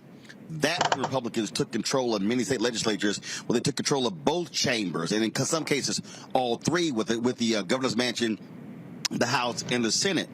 In those 8 years of Obama, 1,000 state offices were lost. People have to understand that if you're trying to change things, if you could elect Biden and Harris on the federal level, but if you're not focused on school boards, county commissioners, city councils, state rep, state senate, and governors, then you're going to have a hard time because there's so many things that happen on the state level when it comes to power. That's right. All politics is local in many, many ways. And when we think about this keen disassociation that people feel when they go through things in their everyday lives, it's no wonder why they don't feel compelled to vote. If you are driving and you are in your backyard, if you are shopping, if you are at your job and you feel like you've been disrespected because of your race, because of your color, you're displaced because you don't feel like you belong anymore, and that's how people are treating you, well, that spills over into other parts of your life. And so, as you were saying in the conversation, we do have to teach people how to connect the dots, that when those meals don't reach them at their doorstops, it all has to do with voting. And that comes to education. We have to start teaching young people from way down that they should be empowered to get involved in politics, number one, and understand the history that they're trying to take out of the schools that connects all of these dots. We're really in a terrible situation. There are so many battles that we are fighting against, but we have a lot of organizations, we have a lot of man and woman power in order to open the doors and shed light so that people will see the connection. But it's just going to be a lot of work that we have to do because, as I said, you just feel like you're not welcome here in America sometimes, and sometimes that spills over into voting. It does make sense, but we have to make it make sense in a different way. Reese, last night at the public forum, Alpha Public Forum in Dallas, Ambassador Andrew Young talked about how he got 73% of the black vote when he was elected to Congress in 1972. It was like 85% when Harold Washington was elected mayor of Chicago in 1983.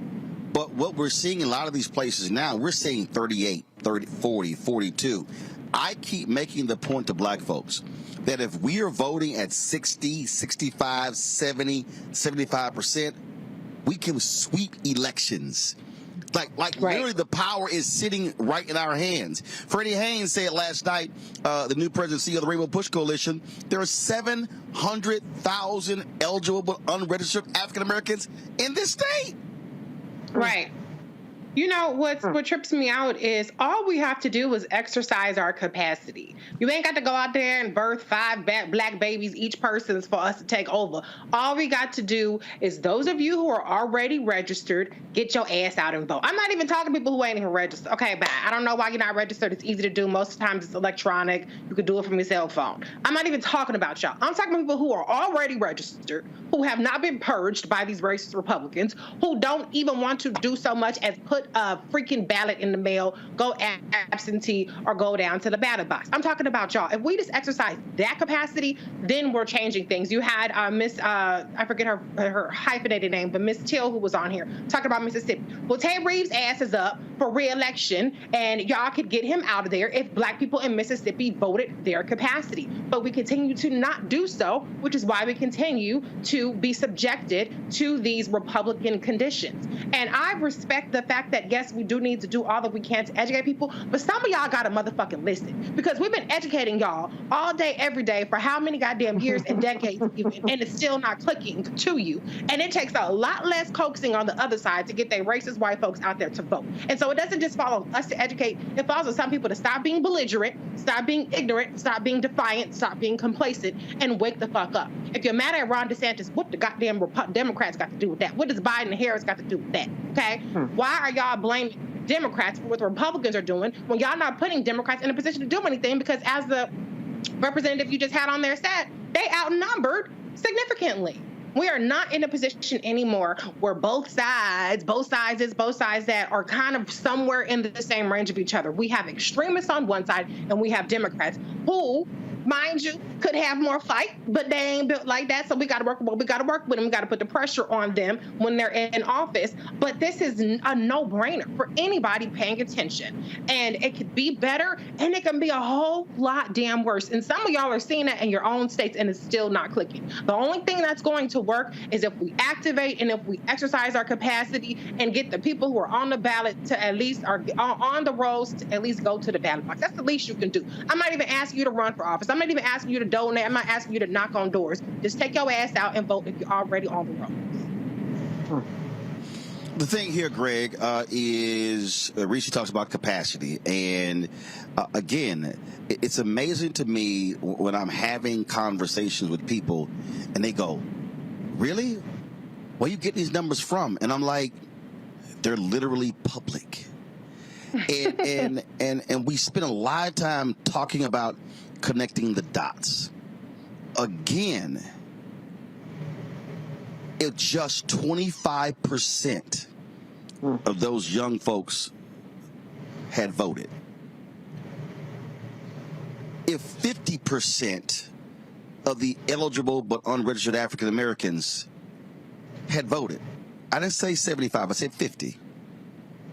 Right now, Greg Abbott would be at home. Dan Patrick would be at home. Republicans would not have a supermajority in the Texas legislature. To all the people watching and listening, we could look a lot different today politically if we actually use the power. I'm not trying to guilt people into anything. I'm not sitting here, I love these old idiots. Oh, you're shilling for the Democrats. Well, guess what? If you're watching us right now and you're bitching about book bans and you're complaining about the curriculum in Florida when it came to how they're saying black people that had benefited from skill set with slavery, if you're upset with the Supreme Court affirmative action decision, if you don't like what their decision made that, hey, if you went through your appeals and you actually are innocent and the court was wrong, you still got to stay in jail. Let me be perfectly clear. All of those are things that Republicans support. So whether you want to call me a shill or not, I'm going to tell you right now, the folks who are mostly against that are Democrats. This really ain't hard. If I'm looking at both, now people now have to make a decision. What are you prepared to do? That is the decision, Roland. And of course, we know that we're not going to stop doing what we're doing because there is no alternative. Even if we're just down to 50 people, you still got to fight. The white nationalists are unified behind their fear, as you wrote in White Fear.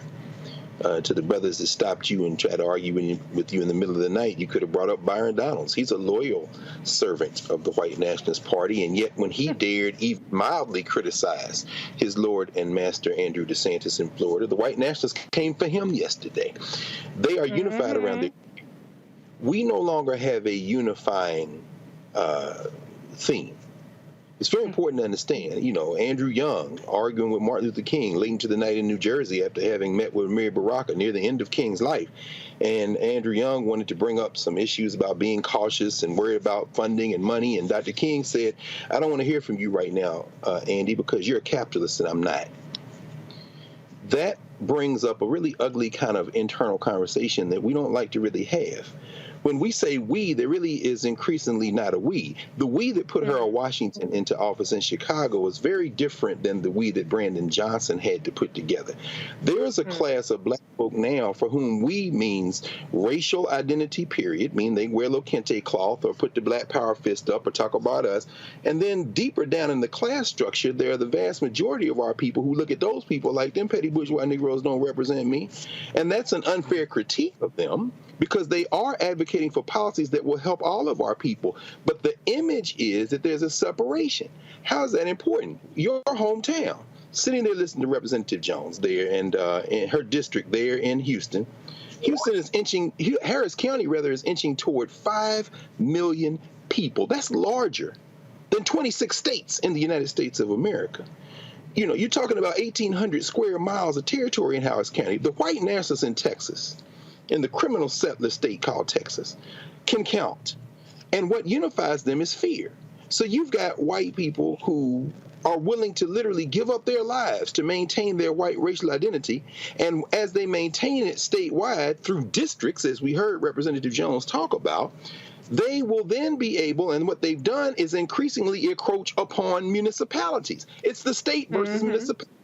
This rogue-ass Mike Miles, this criminal, imposed by the Texas Education Agency on Houston, as she mentioned Jack Yates, and I know you were furious about that. You saved the principal, so what does the state do? They can't control Houston and Harris County, so they simply take over the school district from the state level and impose their will. So what must be done? We know we're not going to stop doing what we're doing. We have to continue to fight.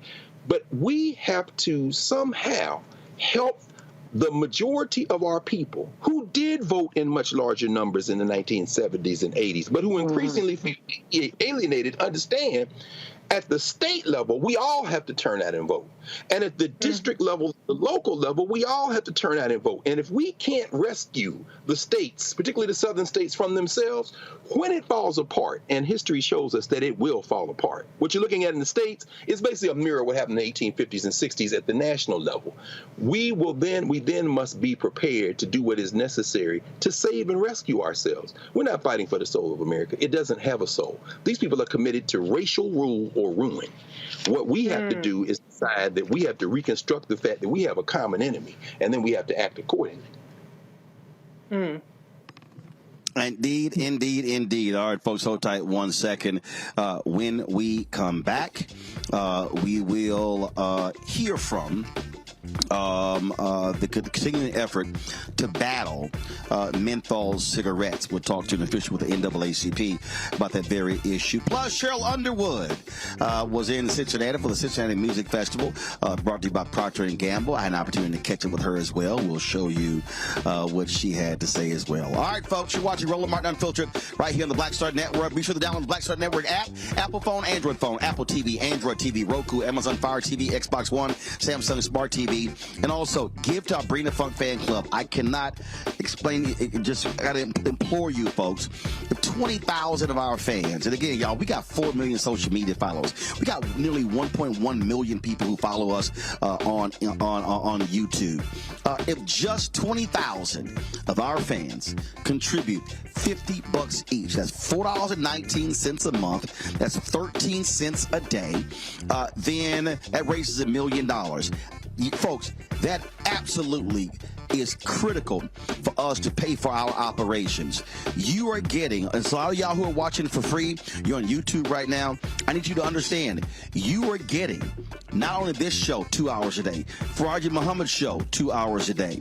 You're getting D. Barnes' show, Greg Carr's show, Deborah Owens' show, Jackie Hood Martin's show, Stephanie Humphrey's show. You're getting Rolling with Roland. You're getting us. You're getting live news conferences. You're getting coverage from the Alpha Convention, coverage from the National Urban League Convention. We're going to be at NABJ next week. We got Congressional Black Caucus Foundation, ALC, coming up.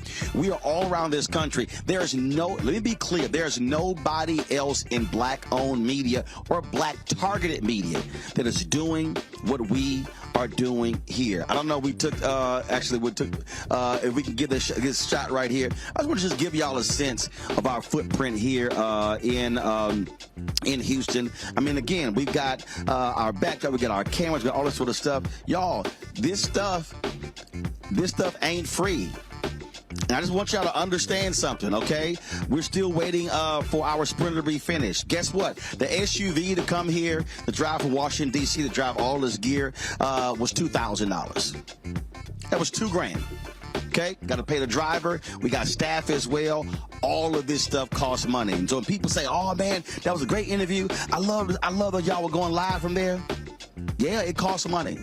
And so I just need people to understand that. And so you can support us. Absolutely, we appreciate it. We appreciate every dollar. If you can't give $50, I understand. Somebody just gave us $10, and I appreciate that brother for giving us $10. And so I just want you to understand that we are doing this for our people.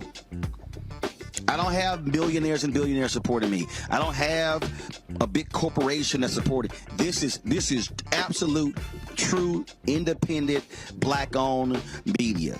That's what this is. And so your support is critical. Check in money orders, P.O. Box 57196, Washington, D.C. 20037-0196. Cash App, $RM Unfiltered. PayPal, R Martin Unfiltered. Venmo is RM Unfiltered. Zelle, Roland at RolandSMartin.com. Roland at RolandMartinUnfiltered.com.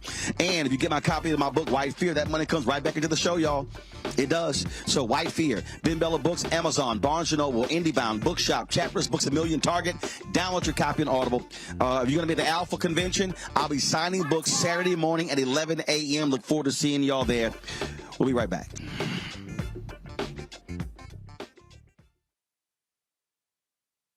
Up next on The Frequency with me, Dee Barnes, our special guest, Alicia Garza, one of the founders of the Black Lives Matter movement. We're going to discuss her new book, The Purpose of Power, How We Come Together When We Fall Apart. We live in a world where we have to navigate, when we say something, people look at us funny, but when a man says the same thing less skillfully than we did, right?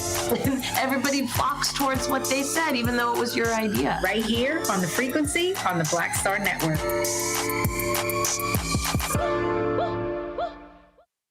Next on the Black Table with me, Greg Carr, we welcome the Black Star Network's very own Roland Martin, who joins us to talk about his new book, White Fear, How the Browning of America is Making White Folks Lose Their Minds.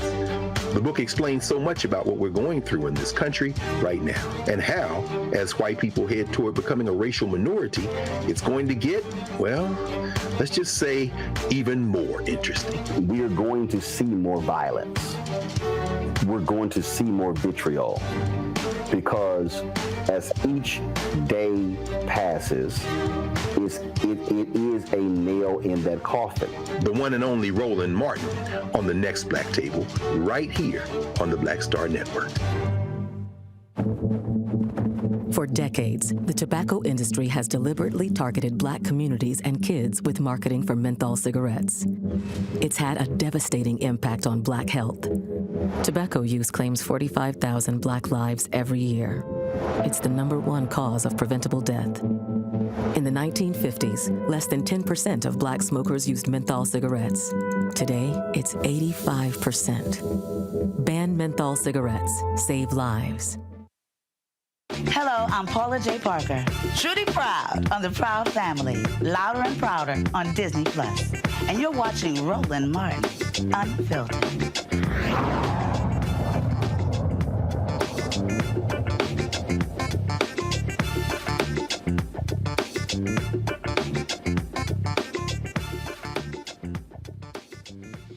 Folks, the FDA is looking at banning menthol cigarettes. There's an effort underway. You just saw that commercial to actually do that. It is a crucial issue, has a great impact on African Americans. Jamal Watkins is Senior Vice President of Strategy and Advancement for the NAACP. He joins us right now. Jamal, glad to have you here.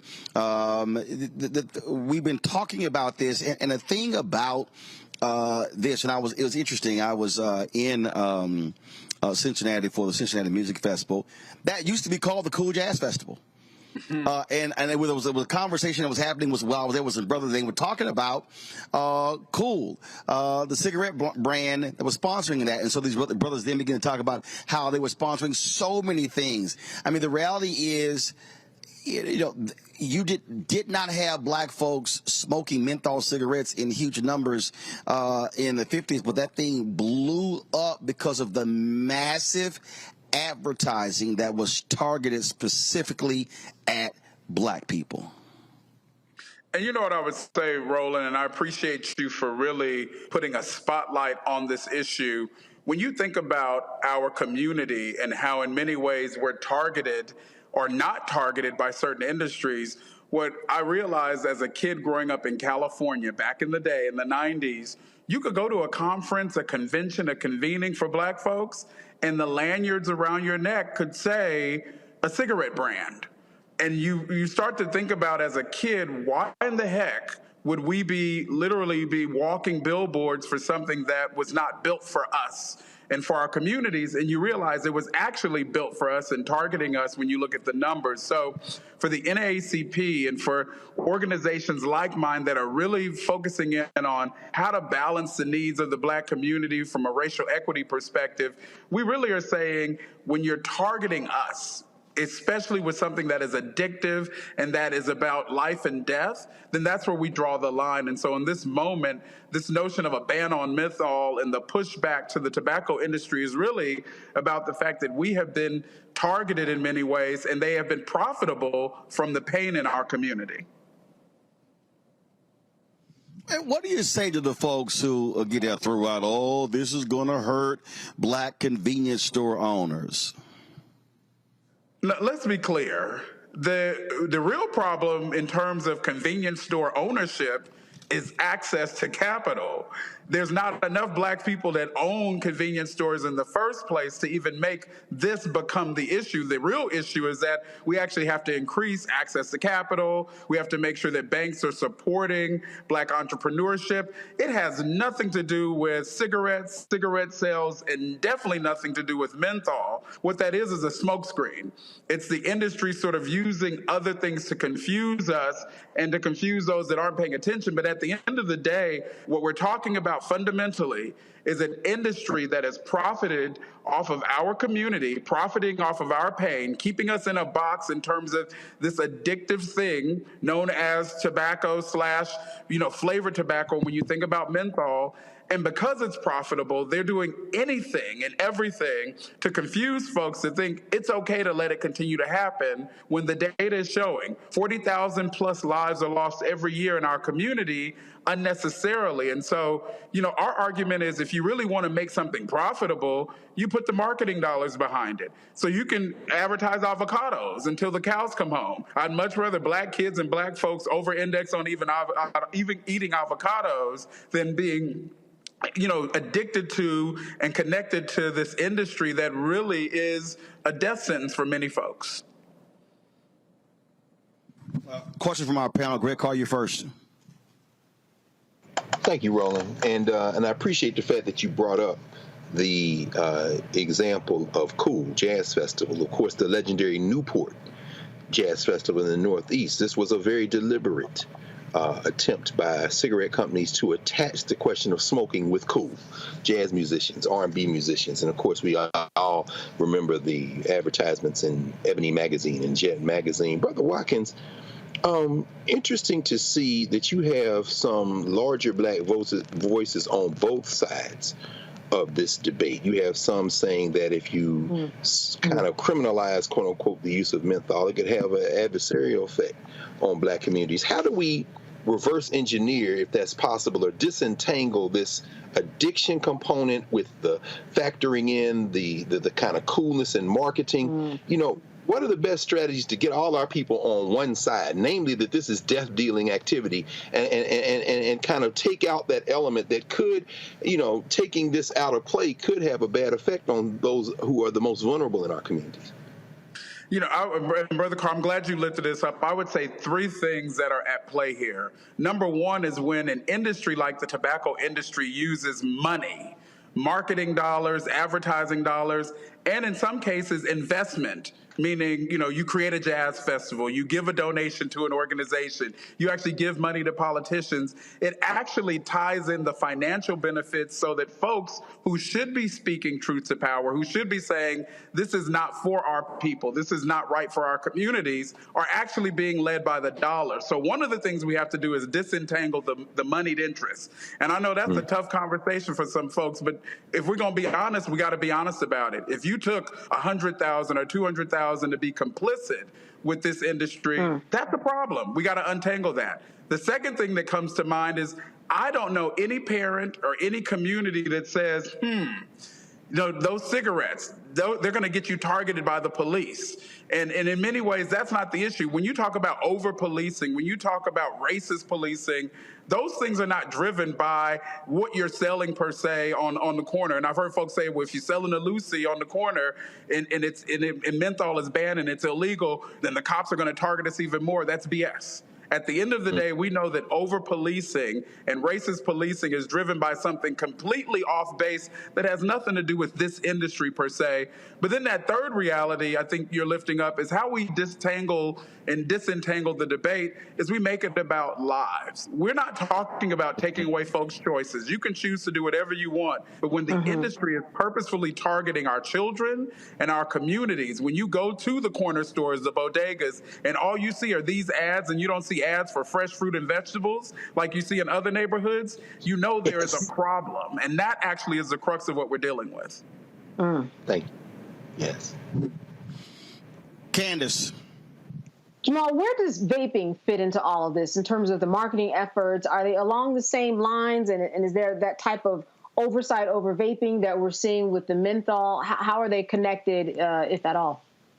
And you ask a good question. And, this is not necessarily a popular thing to say, but smoking in general is not good for folks. It affects your lungs. Doctors, nurses, folks in the medical community, research has shown that. And so when you think about vaping, especially for young people, the flavored vapes and the advertisement that says, oh, this is something that's safer, it actually is having a negative effect on young people's lungs and people who vape. And again, the NAACP is not in the business of telling individuals how to live.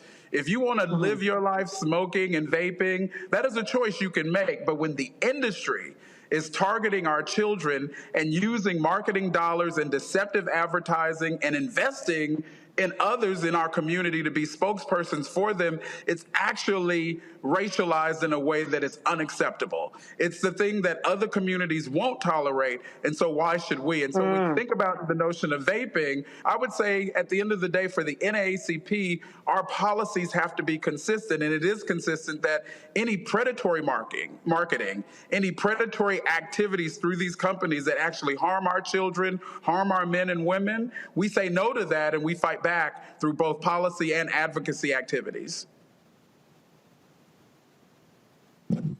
Reese.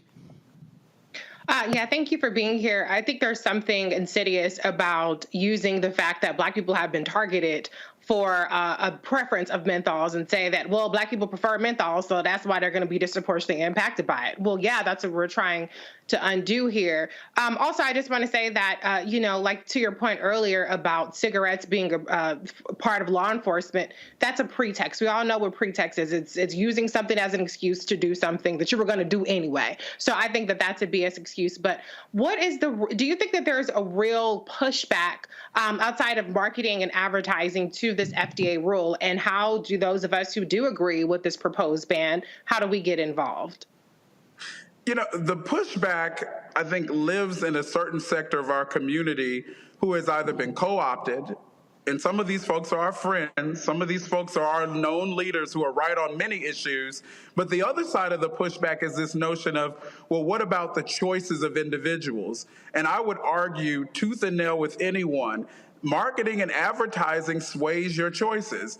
I don't know about you all, but I have seen a slew of pink everywhere because the Barbie advertising budget was massive. And for whatever reason, people think, oh, it's organic and natural. No, you have been hit over the head by the marketing and advertising, and now you and your mom and your cousin is wearing pink when you wasn't fooling with Barbie 10 months ago or a year ago. That wasn't your thing. Right. When you think about menthol, when you think about the statistics, if you hammer home, this is something you should like, this is something that's cool. We going to the jazz festival, and this is the thing in our faces. We're seeing it on commercials. It's cheaper in our communities.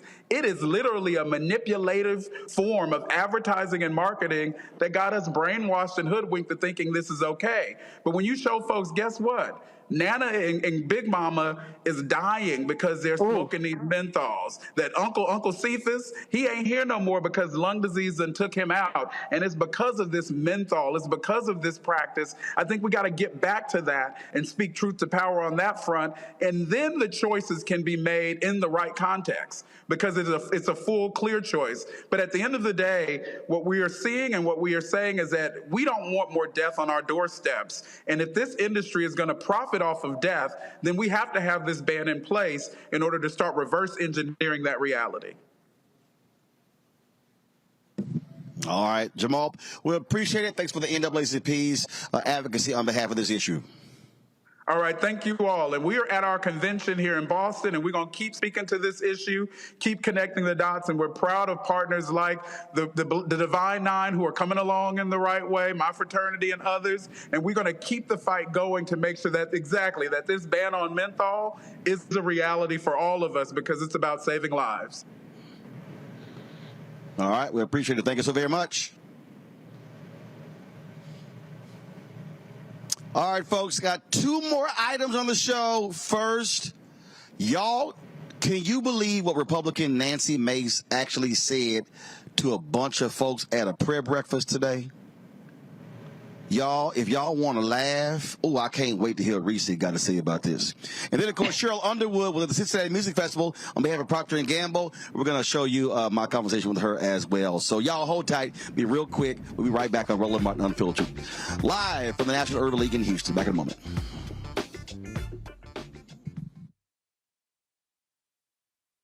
On A Balanced Life with me, Dr. Jackie. How are you being of service to others?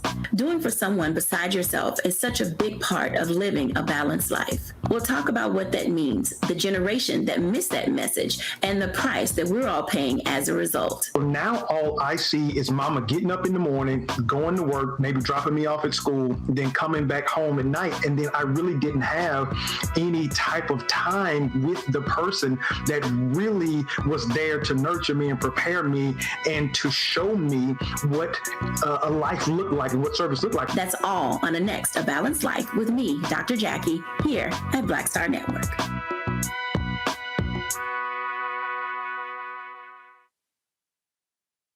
On the next Get Wealthy with me, Deborah Owens, America's Wealth Coach, financial literacy. Without it, wealth is just a pipe dream. And yet, half of our schools in this country don't even teach it to our kids. You're going to hear from a woman who's determined to change all that. Not only here, but around the world. World of Money is the leading provider of immersive financial education for children ages 7 to 18. We provide 120 online and classroom hours of financial education. That's right here on Get Wealthy on Black Star Network. Hello, I'm Paula J. Parker, truly proud of the Proud Family. I am Tommy Davidson. I play Oscar on Proud Family, Louder and Proud. Hi, I'm Jo Marie Payton, voice of Sugar Mama on Disney's Louder and Prouder, Disney Plus. And I'm with Roland Martin on Unfiltered.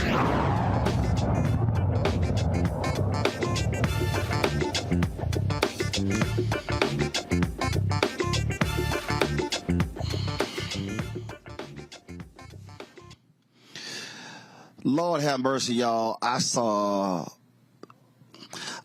something today on Twitter that I cannot unsee. South Carolina Republican Nancy Mace was speaking at a prayer breakfast, and her ignorant ass said this. This together. Another year, another standing room only event. And when I woke up this morning at 7, I was getting picked up at 7:45. Patrick, my fiance, tried to pull me by my waist over this morning in bed. And I was like, no, baby, we don't got time for that this morning. I got to get to the prayer breakfast and I got to be on time. And a little TMI, but he can wait. I'll see him later tonight. But I was here early.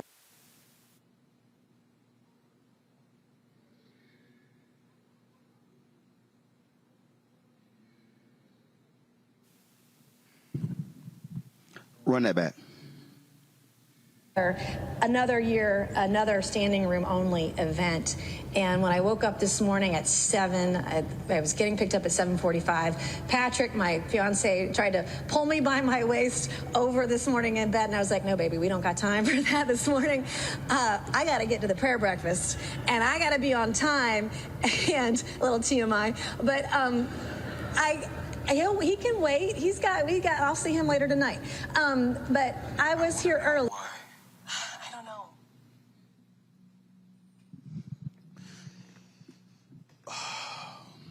Reese, how do you think that went over well for them highfalutin, holy roller, white evangelical. First of all, they're gonna be like, hold up, she in bed with the fiance, they ain't married, having premarital sex. Now you know them judgmental folk had a whole lot to say. They probably were like, slut. I mean, come on, girl. You're fornicating for pleasure when you're supposed to just be having sex with your husband for the purposes of conceiving children. Oh my gosh, how progressive of you. Yeah, homegirl definitely needs to learn how to stop sharing TMI, okay? Because then nobody needs to know that. And as my daughter would say, ew. We did not need to know that about you, homegirl, or Patrick, and what y'all do before or after your prayer breakfast, girl. We know what you do, but you ain't have to confirm it for the rest of us. Candace. Well, like she tweeted, she's a sinner, not a saint. And when she got to that prayer breakfast, she got the prayer that she needed from those conservatives who thought that she did, in fact, need that prayer. A lot of information, but, I have to say, I liked her candor. I mean, she kept it real. I think that that's what a lot of people ought to do more of, because that's really how you get to know who's representing you. She's a sinner, not a saint. Yeah, a lot of people should be having more sex, Greg. Yeah. In fact, I didn't hear anything wrong with it. She wasn't a hypocrite. Most white nationalist Christians are. They're doing exactly what she did. I don't know if it maybe played into it. That was the 13th annual prayer breakfast. Tim Scott was hosting, fundraiser for Tim Scott in part. Maybe his blackness kind of made her feel like she could be a little loose with her talk. But since she was oversharing, what struck me was, let's see, she woke up at 7. The car was coming at 7:45 when she got called by her boyfriend. I'm wondering if she took a shower, but I'm going to leave it there. I thought the same thing. Did you wash your ass, homegirl? I know you ain't have time for that. I'm a white woman. I ain't white, so I don't know. But I'm saying it woke up at 7 and got down there for 7:40. But thank you, Reese, because I was just, okay. I thought maybe just me. Well, keep in mind, she also been married twice, now working on her third husband. So, yeah, I'm just stating fact. I'm just stating fact as Wikipedia. I just got a kick out of that one. So I'm sure that didn't quite go over well with them evangelicals. But I just had to play it, y'all. All right, let me do a quick break. We gonna come back. First of all, let me thank Candace, Reese, and Greg been on the show. I appreciate y'all joining me. Thank you so very much. I figured we go out on a high note. You know what? Hey, it's a prayer breakfast, and what she should have said. Here's what she should have said. She said, I was trying to get early, but my fiance Patrick wouldn't lay hands on me. But I said, I'm going to minister to you later. See, she need to know. She need to learn the proper language when you stand in front of some holy rollers. That's all I'm saying. All right, y'all. We'll be right back. Cheryl Underwood, my chat with her at the Cincinnati Music Festival. Next on Roland Martin Unfiltered. Back in a moment. Next on the Black Table with me, Greg Carr, we welcome the Black Star Network's very own Roland Martin, who joins us to talk about his new book, White Fear, how the browning of America is making white folks lose their minds. The book explains so much about what we're going through in this country right now, and how, as white people head toward becoming a racial minority, it's going to get, well, let's just say, even more interesting. We are going to see more violence. We're going to see more vitriol, because as each day passes, it is a nail in that coffin. The one and only Roland Martin on the next Black Table, right here on the Black Star Network. Up next on The Frequency with me, Dee Barnes, our special guest, Alicia Garza, one of the founders of the Black Lives Matter movement. We're going to discuss her new book, The Purpose of Power, How We Come Together When We Fall Apart. We live in a world where we have to navigate, when we say something, people look at us funny, but when a man says the same thing less skillfully than we did, right? Everybody flocks towards what they said, even though it was your idea. Right here on The Frequency on the Black Star Network. Me, Sherry Shepard, and you know what you're watching, Roland Martin, Unfiltered.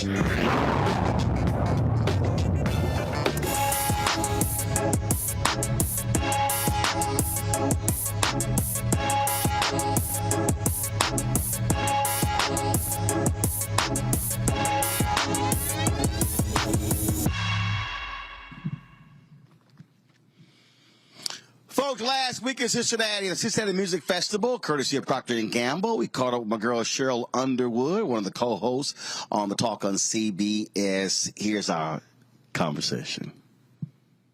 All right, so Cheryl Underwood over here. So come on. Hey, how y'all doing? Y'all good?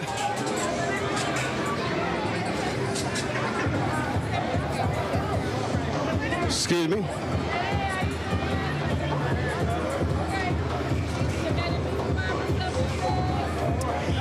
Shelby got her little orange pants on.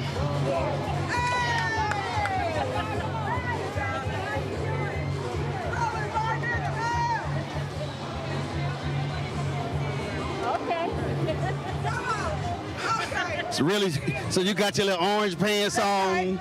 So what brings you out here? Well, first of all, we're out here. This is the health section. This is a health fair.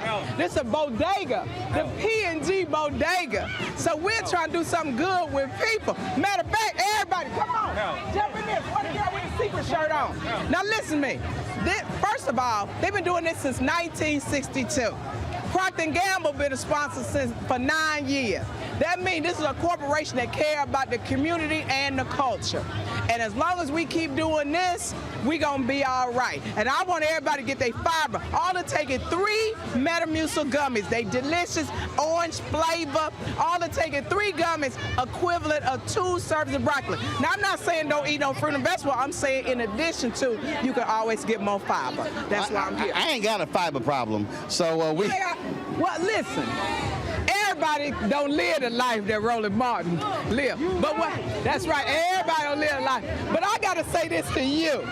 I want you to keep being a soldier for righteousness and fighting for freedom and justice. You are our man that we know you're always gonna keep them on the straight and narrow and put them in check with knowledge. Well, somebody got to swing. Somebody got to swing. But listen to me, hold on. And shout out to all your Alpha brothers out there. Well, you know.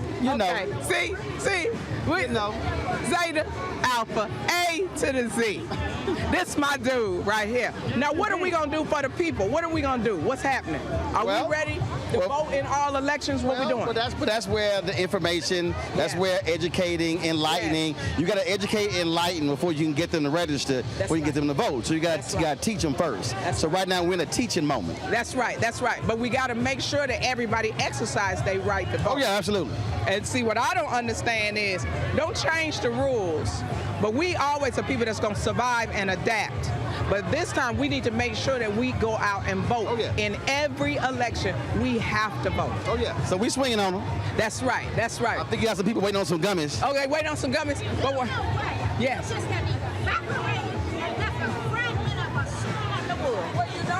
When you get healthy, you put God first and everything falls into place. Come on, get in this picture. See, these are Roland Martin fans. Listen, look at the line. Look at all the people lined up. They lined up for you. Roland Martin did this. That's right, Roland Martin did this. We got Crest, we got Purple, we got Secret, we got Metamucil. And this is political Roland Martin. Roland A. Martin. Roland S. Martin. Roland S. Martin. Roland Martin for the people. Roland Martin for the people. Roland Martin. I tell y'all she crazy. For the people. Roland Martin for the people. For the people. Girl, let me get for president. Oh, no, that's a pay cut. Wait a minute. That's a pay cut. Well, all of us that had Run Jesse Run t-shirts, now we got to have Run, Roll, and Run t-shirts. Some of y'all, wait a minute. Some of y'all got that girl. She crazy. Great to see Cheryl Underwood there with the folks at Procter & Gamble and Cincinnati Music Festival. We got more folks from the Cincinnati Music Festival we'll be sharing with you over the next several days. All right, y'all, including, I should have sent that video. We'll run tomorrow when I hit the stage with Snoop Dogg and we were sitting there grooving to Frankie Beverly Amazing before I let go. I had that for y'all tomorrow right here at Roland Martin Unfiltered. I got to go, y'all.